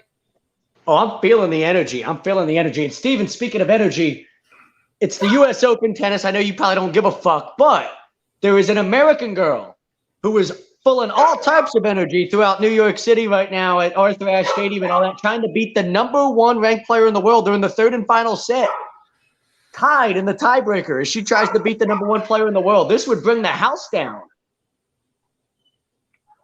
Oh, she's up by a .65. And then the Phillies lost by a point to the freaking Miami Marlins. I saw it. Wow. Dude, they're just going to bring the house down here, dude. You should turn on, what is it, ESPN2? Just for the sake of it. If you want to see some energy. Like, I don't give a fuck if it's a sport I even like. I just, like, sometimes, like, there's sports moments that give you goosebumps just because you can feel the energy watching it at home. It don't even have to be a sport you like, right? It's still just one of the moments. If you're a sports fan, you got to love it. Come on. And the other girl's from Australia. We definitely want the Australian. You got to remember the Andre Agassi, Pete Sampras era, man. Come on. She's done it. Oh my God, she did it. Send the Australian bitch back to the lockdown. Send her back to quarantine. Wait, they let her out of quarantine? How'd she get here to begin with? All right. Well, gonna change gears real quick here, and we're gonna be joined by our final guest of the evening, of the afternoon. Coming back here to A2D Radio, Miss Helen Peralta. Helen, how are we doing this afternoon? Can you hear me? Yes, I can. Absolutely. That's awesome. That's awesome. So first and foremost, appreciate your time this afternoon. Congratulations on getting back there in the win column. Unanimous decision victory. What was it, the 27th there for Invicta FC 44? Thank you. Appreciate that. So how'd you feel? Obviously, you're at flyweight this time. You got your new team behind you with Mr. Will Martinez, the mastermind behind Martinez BJJ there in your corner. You're able to kind of get the new weight, the new experience. And how'd you feel out there this time? It feels good. I didn't have to cut weight. I only have to lose 4 pounds, and I don't know. That was the best I ever felt. Not cutting weight to me is counterproductive. Yeah, so what I mean, obviously, you don't have to, lessen yourself, in other areas. You can concentrate more on the on your skills and the task at hand. One less thing to worry about, right? 100%. I gotta ask you, what would make your fans think that our promo picture for this afternoon would make you think that you were fighting Josh under any circumstances? 2021. I'm looking at your post. I'm like, I see you shared the promo for the interview. I'm looking at the comments, and they're like, "Wait, you're fighting Josh?" I'm like, guys, can you read? Not only that, it's 2021. You never know. Maybe he identifies as a flyweight. Oh no, he seemed pretty enthusiastic, getting ready to, as he said, he wants to break Sam Shewmaker's jaw. He seems pretty excited for that fight. I don't know if he would have to probably cut half his body in half to get down to 125 pounds. Oh, for sure. I had to throw that one in there. So what's next? Obviously, go back home. Spend some time. Enjoy the next few days and weeks. Are we going back to Invicta, or is that the plan, or do you have any ideas of potentially maybe entertaining another bare knuckle boxing fight? Like, what is kind of the rest of the goals for 2021? I'm always open for entertaining another bare knuckle fight. That's always open for me. That's why I have made sure that I'm not tied up into any other contract that prevents me from doing so. As far as Invicta, Shannon knows where to find me. I haven't messaged her yet because the event was just last week. I'll give her a few more days. If I don't hear from her, then I'll tell her I took 0 damage and I'm ready to go again. And if that's not happening right now and the bare knuckle is not happening, then I'm planning on making my professional boxing debut at 126 pounds. And just to throw some hands, and keep my cardio up and just to try different things. I've been wanting to make my pro debut in boxing for a while. So I think it's time to give it a try. Oh man, that definitely sounds cool, especially because you're seeing a lot of opportunities for a lot of fighters. Love them, hate them. Jake Paul just gave Amanda Serrano a good platform there with that fight, a good payday there with that fight. Definitely looking forward to seeing what opportunities a lot more of the female athletes have coming forward.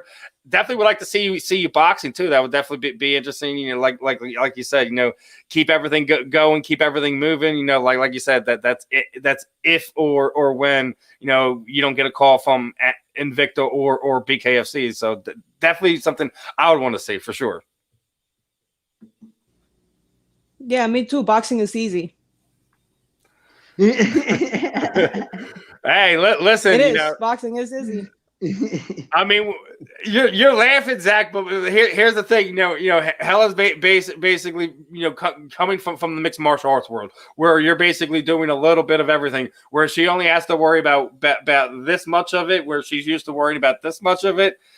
So you can say something like that, especially Helen has probably been involved. Probably one of my favorite bare knuckle boxing events of all, matches of all time. With her and Christina. So hopefully that's Helen, something we can see you guys run back again one day. Helen. Oh yeah, I'm totally open for that. I would pay any amount of money to watch you get in the ring with Jake Paul and just beat the fucking crap out of that little punk. Please, if we're making our pro boxing debut, can that be what it is? No, actually, I would love to work for Jake Paul. Are you kidding me? I don't know why people hate on him. If anything, they should be pricing him. He's doing a really good job. It's not his fault that the paying structure in MMA sucks. The whole win and lose bonus is not a winning bonus. You're getting paid half if you lose. That's exactly what it is. They're making it look like you're getting a bonus if you win. That's not what's happening. They're cutting your paycheck in half when you lose. So it's not Jake Paul's fault. He's just shining a light on, and everybody's getting mad. I agree with that aspect. I totally agree. I completely agree with that. I think my problem with Jake is. I think where people get upset about it is because I think people are so used to what we see as promotional things for fights. It's done in a certain way. So what? That the mold for that has been smashed long ago. It's been smashed, but prior to the Conor McGregor era. So when granted, bringing Tyron's mom into the whole thing kind of was a little far, but some of the things that he's doing, some of the things that he's shining light into, he's not wrong. Helen bringing up the fact that the show money, win money thing is absolutely right. That is basically just a way of them ripping money out of the fighters' pockets, and the reason why that happened is because they're still being used as subcontracted employees. We've been over this on the show before. I've beaten this drum for years and years and years, where people are getting upset about Jake, but that's fine. The reason why fighters are still going to him and high-level fighters are still going to him is because he's making sure that the fighters are being taken care of. And it's not just something where TV money gets put into it. No, the fighters are being taken care of first, and then the rest gets dealt out. That's probably the way this is all legit, because there's no way you can't convince me that Tyron Woodley couldn't whip the shit out of that little punk. Yeah. And first of all, how do you get knocked into the ropes? In boxing, when you get knocked into the ropes, it's a knockdown. The ropes held him up, so that's a knockdown. I think all this shit's bullshit on his. I love the brand that he's built. I don't knock the hustle. As far as the brand he's building to make the platform that to make the money with the platform that he's got. What I question is whether all of this is legit. The whole fight game. Oh, I'm a professional fighter. No, you can't convince me that a dude like Woodley couldn't knock the fuck out of him. I think it's all nonsense. Zach. Hold on. Give a chance here. Listen, the one thing that's legit is Tyron Woodley's fucking paycheck.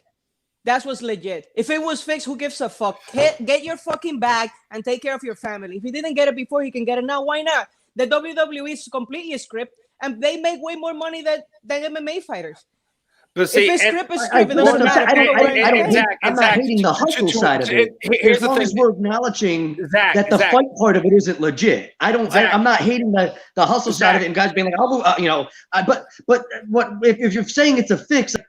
To me, a professional, isn't it hard as a professional fighter to go and do a fixed fight just to know that you're going to take a paycheck? Like, you want to go work for the WWE? Okay, that's one thing. That it's what the platform is, but I would just feel like the competitiveness of an actual professional fighter would be one of those things. Here's the thing, Zach. Regardless if you feel it's a work or it's not, at the end of the day, Tyron Woodley got paid more for that fight than he did as a UFC welterweight champion. Sink your head into that.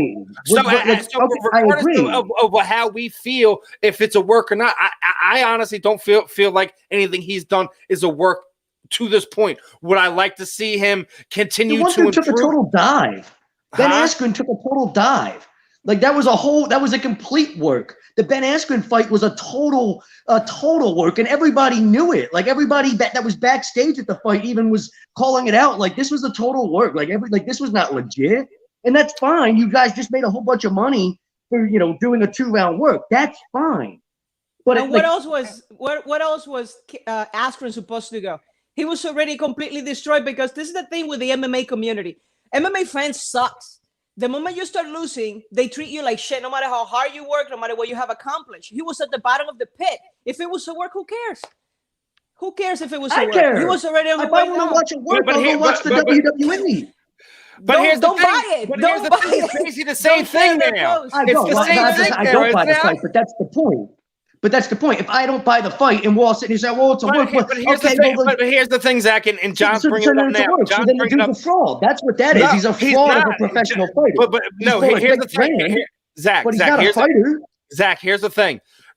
He got brought in to lose anyways. He is a world-class wrestler. He was never a striker. He was brought in to do that. He was brought in to take one on the chin. He was brought in so Jake Paul could beat him in a work fight. If you feel it's a work or not.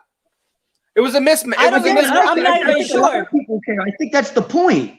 Like you're just looking at it from the standpoint But of they care look how enough much to more buy money he it. made. They care enough to Well, buy wait, it. but That's the bottom exactly, line. It's actually, a business. everyone bought it. Right, Everyone hold bought on, it, but and we're they're not still on the same buying it. page. Hold on, we're not on the same page here though, because you're just looking at it from the perspective of, well, look how much more money somebody made doing that fight than they did here's ever in the thing, MMA. Okay, that's fine. I'm not looking at it from that perspective. We all can accept. We know that's the truth about it. But here's We the know thing: that's the promoters truth do about it it. to their Now own. let's just look at it if it's a legitimate boxing But here, match. Zach, If the but dude's here's a the fraud thing. of a fighter, I don't care about how much more money. Like you're a fraud of a fighter.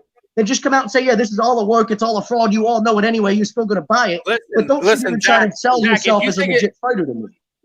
Because you're not. If you think it's the work or not, is regardless. He was put in there to lose. If you think you can continue along these lines. At the end of the day, they're still doing it, and it's more than just for that. Okay. So Steven, so answer the question: is Jake Paul a legit fighter or not, or is this all a big work? How's that a big work? Like they're both legitimate athletes. Is Jake Paul a legit fighter? Is Jake Paul actually good enough to step into a ring and win these fights, or is all of this being a giant setup? Is this all? Hey, Woodley, you're gonna lose to me because you're gonna make a certain amount of money doing it. If that's the case, okay, fine. It's a great hustle, but then don't try to convince me that he's a legit fighter. If it's okay, Woodley, you're gonna lose to me and make a bunch of money doing it. Okay, great, then that's what it is. But it's not a legit fight. I hate the fact that Jake Paul tries to sell himself as a legit fighter. Listen, I'm on the same boat with you, but at the same time, you still have to let him develop. He's been barely boxing for 2 years, and he's fighting these top-level fighters, regardless of how you feel about it. So I feel like he's not actually fighting these guys as much as he's just saying, here, sign a contract. This is how the script is going to go, and you do your part, and I'll do mine. And everybody makes a bunch of money at the end of the day, so everybody's happy. But that's not boxing. That's not professional fighting. That's the WWE. But here's the thing. That part of boxing died. It's dead. That part of all combat sports it's the entertainment value of it. Promoters what you're complaining about, both UFC, Bellator, all down the line have all done that. I love being the guy that stirs the pot. This is so much fun. This is what I do, Helen, every Saturday night, just so you know. Sounds like a good job. No, I mean, like, I understand. Like, I don't want people to think that like I'm over here arguing with, like, disagreeing with. I understand what both of you are saying about, like, the payday and all that, and how it's exposing UFC from the payday perspective. That's all fine. You asked me why I hated Jake Paul. Your whole initial question was, why do I not like Jake Paul? Because I think, from a fighter perspective, I think the guy's a fraud. I think they're all putting on a giant work and making a bunch of money. But it's because we're so used to being built up a certain way. He's building himself up. If over the next 2 to 3 years he continues to find contenders and build himself up in a way, are you going to feel the same way? No, you're going to look backwards like, oh, I was probably pretty stupid saying that. Because he's not going to, Steven. The bottom line is he's not a legitimate fighter. The dude's not going to go fight. We don't know that yet. The dude's not going to go fight the all right, Zach. I'm the middleweight champion of the world. We're gonna leave the Jake Paul debate alone for right now. Me and you are gonna rehash this one in a little bit, okay, brother? but so Helen, to you though, why does it matter? Like you asked me why doesn't matter. So you don't think it matters just because it's more about the money and all that? No, not only that. He's finally 4-0. No boxer fights nobody until they're 10-0. He's just doing it publicly. Look at all the boxing records. They're like 20-0 and never fought anybody. Anybody. Boxers don't fight anybody until they're 10-0. He's still 4-0. He's just doing it publicly, and he's making a bunch of money doing it. Why not? So it doesn't matter who the fuck is Jake Paul. I don't care if he's fighting real people. It's not like we're talking about, big, like, real boxers. That's why it doesn't matter. But isn't he selling it as a real fight? Isn't he trying to, like, promote it as this is a real fight? I will try to sell this interview as a real fight. If people are paying me for it, I don't care if they do. Is it a real fight? No. Is it a real debate? Probably not. I don't care. If it makes money and people buy it, that's on them. So that's on us. I see people constantly sharing his stuff to ridicule him, not knowing that they're actually promoting him. So it's not his fault. It's your fault. It's all of us. It's all of ours. Listen. At the end of the day, he's shining light on some real things. He's pushing the envelope on some questions. You can question X, Y, and Z about it, but he's bringing more eyes to it in a way that would bring newer people into who would otherwise wouldn't be paying attention to what's going on in combat sports. And that's the difference making that that's why people are intrigued. That's why he's getting these fights with these guys that probably a lot of us be like, he has no business being in there. We may feel that way, but still at the end of the day, he still has to prove it. And like I said, if he continues over the next few years to find, some higher level competition, like he can only do so much, as Helen said, as they're saying, most boxers don't fight anybody till they're 10, 15, 20-0.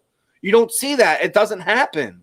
So he's making more money than anybody else ever in the history of this game doing what he's doing. That's because he's good. That's because he's good at doing he's good at building a brand. What matters sure. is the advertising. Yeah.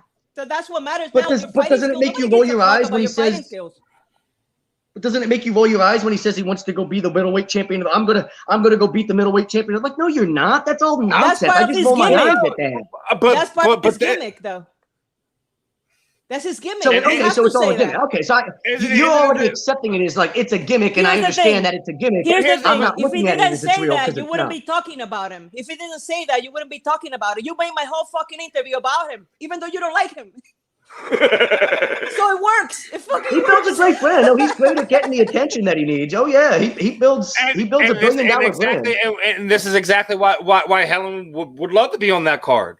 Why would you not want to have that publicity? He told you had to lose to him? The payday, and not just that. Oh wait, this great opportunity to have more sponsor eyes on me. It's something that fighters are starving for more than the last 5 to 10 years. I guess I'm looking at it as if I'm a professional fighter, and the idea that I have to take a fight knowing that I'm already going to lose. Like there's no chance of me winning. I don't get to fight you or beat you. I'm just going to lose and get paid a bunch of money. But in other cases, in some senses, but in other cases, when you go into what you're looking to what the promoters do, they're doing that in the same way. Just you're not getting paid as much, so who cares? Again, the competitor in me cares. Like the competitor in me cares about the fact that you're a fan. It should matter more to the athlete if they're both feeling like they're competing at what they feel is the best and being paid properly. I'm trying to put myself in the athle's shoes. Sitting here and saying, if I was a professional fighter, if I'm a professional fighter, I'm not. I want to argue about it. I never will be. I never will be, right? But if I was a professional fighter, for me, like the idea of like, if I want to go like do something that's fake and get paid a bunch of money to do it, I'll pull the Ronda Rousey and I'll go to the WWE and we'll make this happen. But if I'm actually going to be a professional fighter, I want to fight this guy. He wants me to come in and sign a contract to lose to him. No, I want to smack the fuck out you for all 8 rounds. But no one wants to go in there planning to lose. But sometimes when you look at the matchup, when you go back and you're sitting there saying that the Askren fight to work. Askren was already destroyed. His chin was already destroyed. His spirit was already destroyed. That's why they knew it was a work from the beginning. Then, and everybody said, "Oh, they were talking about it backstage." It just makes it a terrible matchup. Anyways, to bed, Zach. With now, with that being said, I seen Pearl Gonzalez asking to be on that one. Would that be a fight you would like to have on one of those Jake Paul events? Oh, for sure. When it comes to boxing is easy. And I'm not saying it because, I train MMA and I know a little bit of everything. No. I go to boxing gyms without training boxing at all, and I spar. That's the only reason why I go to any boxing gym I go there specifically to spar, and they're home. And I go there by myself. Sometimes the coaches are like, "Where's your coach?" I'm like, "He knows I'll be fine." And I just go there and I spar. They call me crazy in Philly for doing that because I just do that. And I don't care who's on the other side. And I do it. It's funny that they call you crazy in Philly for that. That's funny. Yeah, for just going and just box. And sometimes I don't like wearing the headgear because it messes with my vision. And they're like, "No, you need to wear it." I'm like, "Nah, just put some Vaseline and let's just go." And it's not like as pretty, but I'm able to fight from both stands, and I do very well. And I have tested my hands against people who are known in boxing. So I know. I think that's good that you're able to do that, because if you're ever in a fight and you break your hand, you could switch stances and that can now become your lead. Yeah, no, I do it when I box people who are good. If they try to walk me down, I could just switch stance and my opposite hand becomes the power hand and they run into it and it gives me a chance to get out. And it's just fun that way. And it's harder for them to get a feel of what I'm doing. And since my first fight will be 4th round, by the time you try to figure out what I'm doing, the fight is over. There's not enough time. Love it. Like I said, I hope you're able to kind of fulfill, some of these opportunities. We get you back in there in Invicta, and hopefully, get some wins together and make a flyweight title run. Like I said, definitely would love to see you and Christina run it back with Bare Knuckle. Hopefully, over the next year, we can start seeing some more matchups and more development of the women's division over there. I think Howie's talking about when I was talking about the potential of the Pearl fight. I think that's what he was talking about. Bare knuckle or boxing? I think he was talking about when we were talking about the either one. I like either way would be a fun matchup either way. But if it's bare knuckle, like I said, preference, I want to see you and Christina run that one back. Just pure selfishness. I agree. Not anything else, but what would you like to see them do to kind of beefing up, some of these weight classes for bare knuckle, even in Invicta, obviously over the past years, UFC has kind of plucked, prime stars away, here and there. What would you like to see, to get some of this younger talent, into the limelight? What I would like to see them do.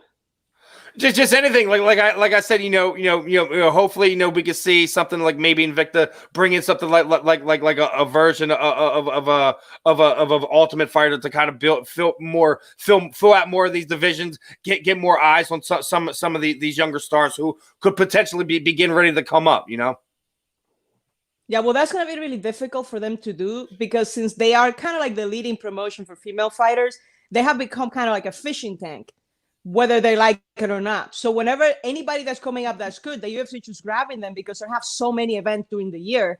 And most fighters, they can do 3, maybe 4 fights a year without getting injured because in reality, when you're training all different aspects of martial arts, especially the grappling department, it's very easy to get injured. So they're constantly needing fighters. And what they do is that they go and take their champions. Most Invicta champions rarely get to defend their belt. Once I get the title the next day or maybe within the next week, they've already been taken away. And of course, they're going to say yes and Invicta want them to say yes. They are helping people get to the UFC. So I don't think they're going to do something like the Ultimate Fighter because at the end of the day, every time that whenever they have people that are good, they're just directly going to the UFC. It's just pretty much like training for the UFC, the way it seems to me. Yeah, I agree. Both Invicta and even to another sense, Cage Fury is almost becoming a feeder to the larger promotions, regardless if it's a UFC, Bellator, or whatever. It's kind of what we're unfortunately seeing. It's not unfortunate.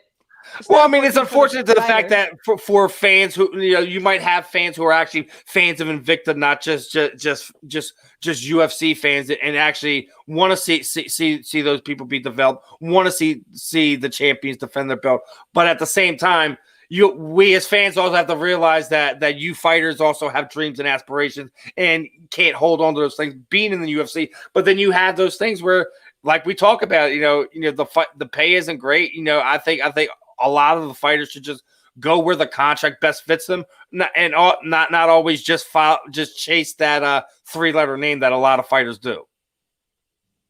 Yeah, absolutely.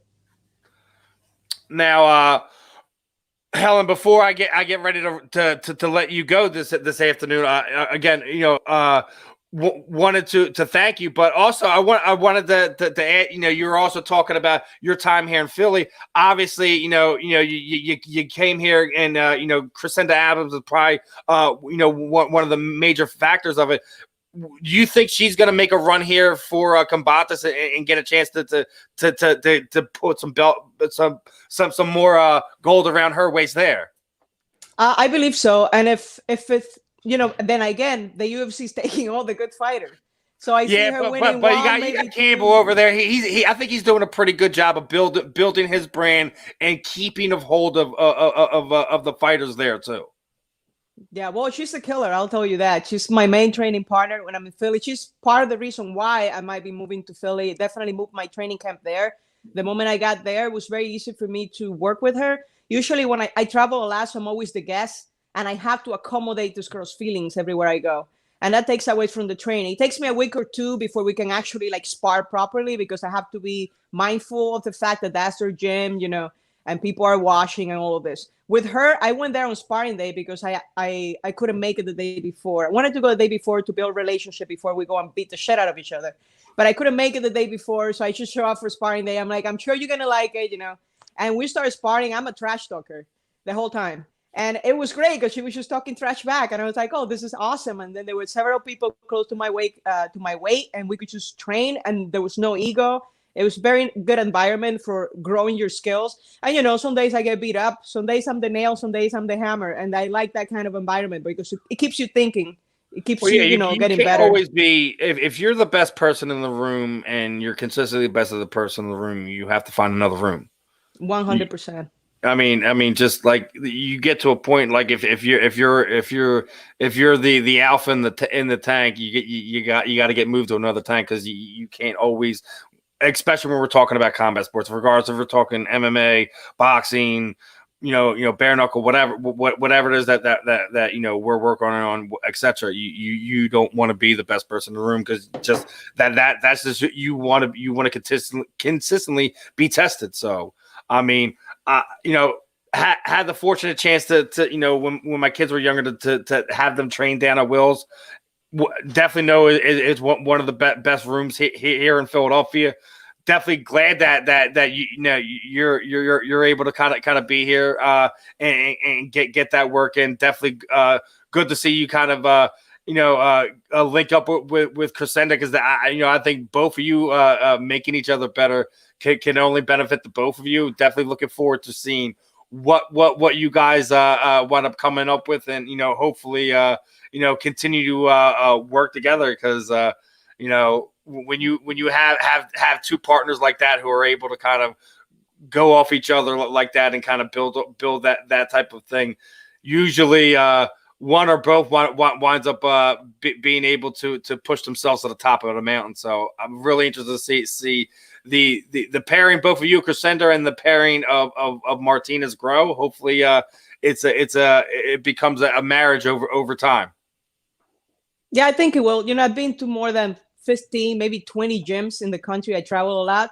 And when you find it, that's what I told. When I told my friends I might be moving to Philly, I think I found my gym. They didn't question it because I've been to so many gyms. If I said I found it, when you find it. So this is the thing. Yeah. I don't know how to describe. I love Coach Will. He's awesome. All the other coaches are also awesome. But we had a very, very good chemistry in my corner. It was the first time he was ever in my corner.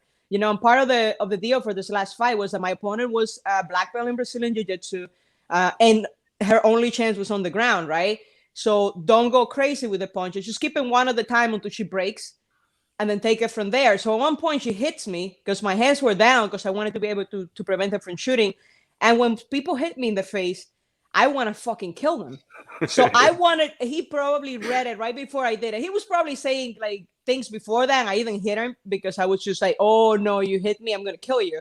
And then all of a sudden he started speaking Spanish. I wasn't expecting it. He said, relax in Spanish. And I can kind of pick up that sound over all the other sounds in that arena.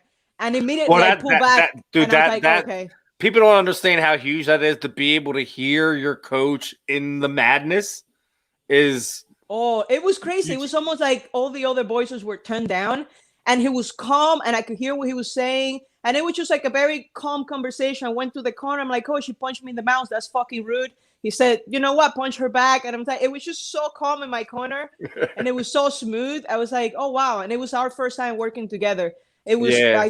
I told him it's one of the things like, yeah, well, because Will's also been in there. So he kind of like, he's been through the ring, he Bellator, etc.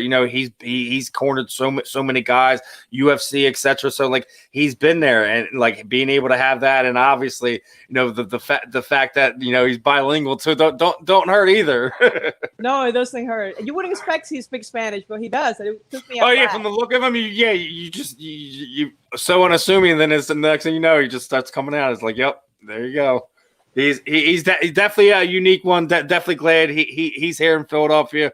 Like I said, selfishly, I hope it's something that works out and we get to see you a little bit more here in Philadelphia. But as I get ready to wrap it up, Helen, you know how I typically do things. Throw the microphone over you. Anyone you would like to thank, teammates, shoot out the social media sites, sponsors, any charities you're working with, anything like that. The time is yours, my friend.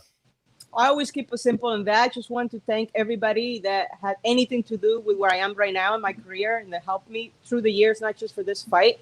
You know who you are and you know who you're not. Of course, shout out to my new team, my amazing team partner, Crusader Adames, and of course, all the other guys at the gym.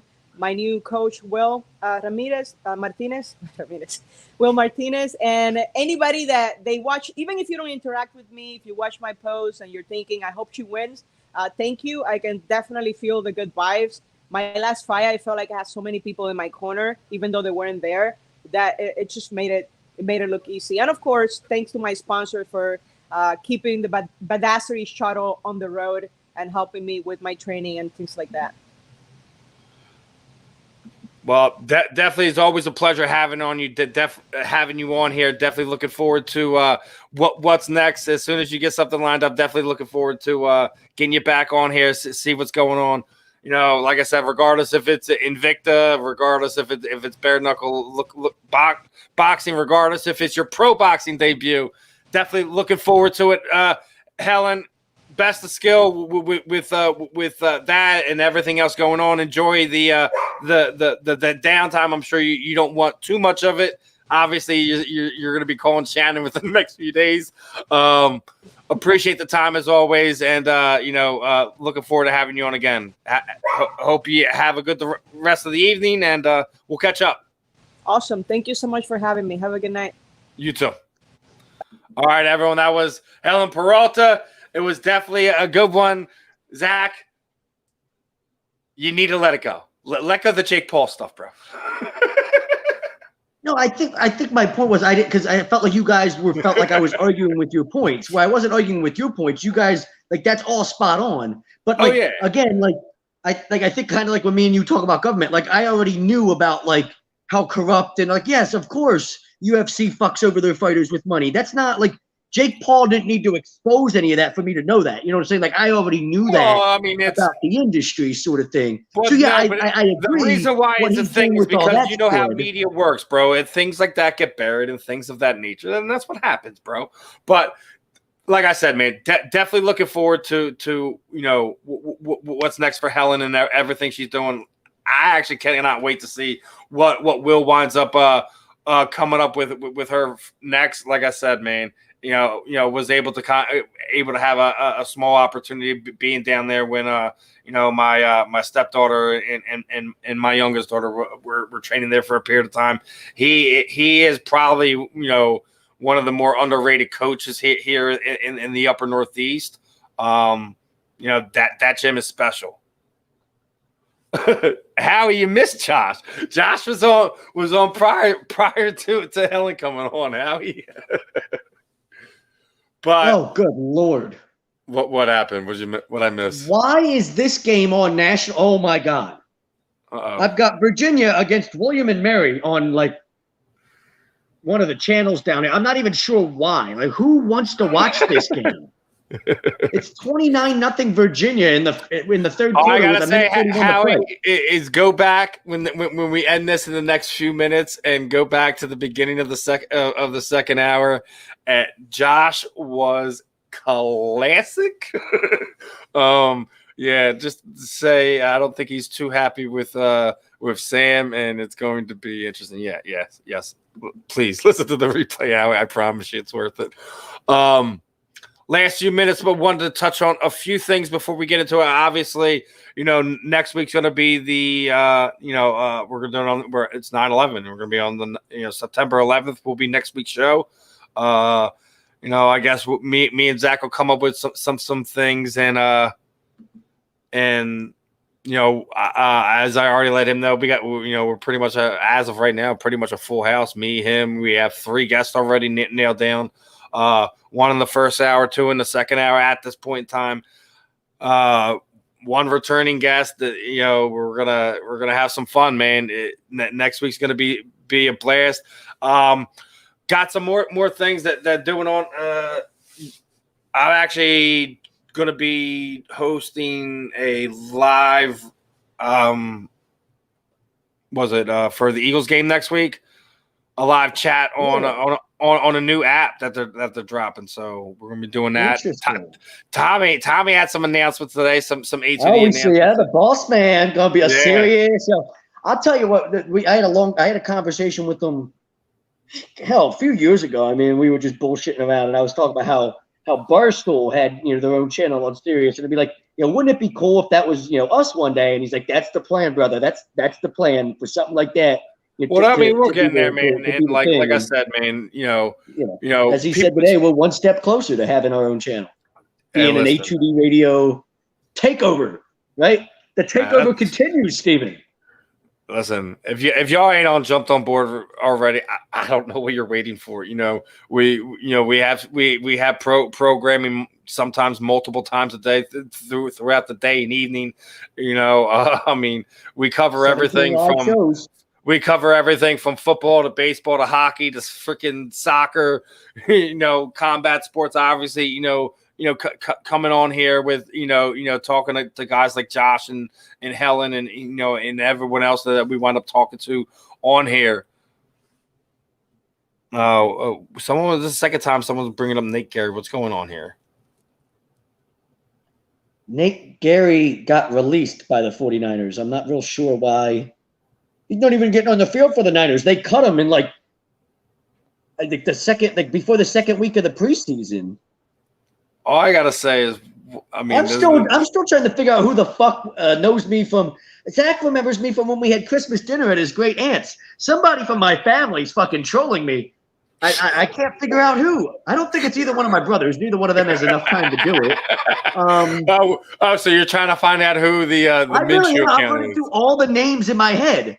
My middle brother probably doesn't have enough time or energy to want to do it. My oldest brother, probably definitely not.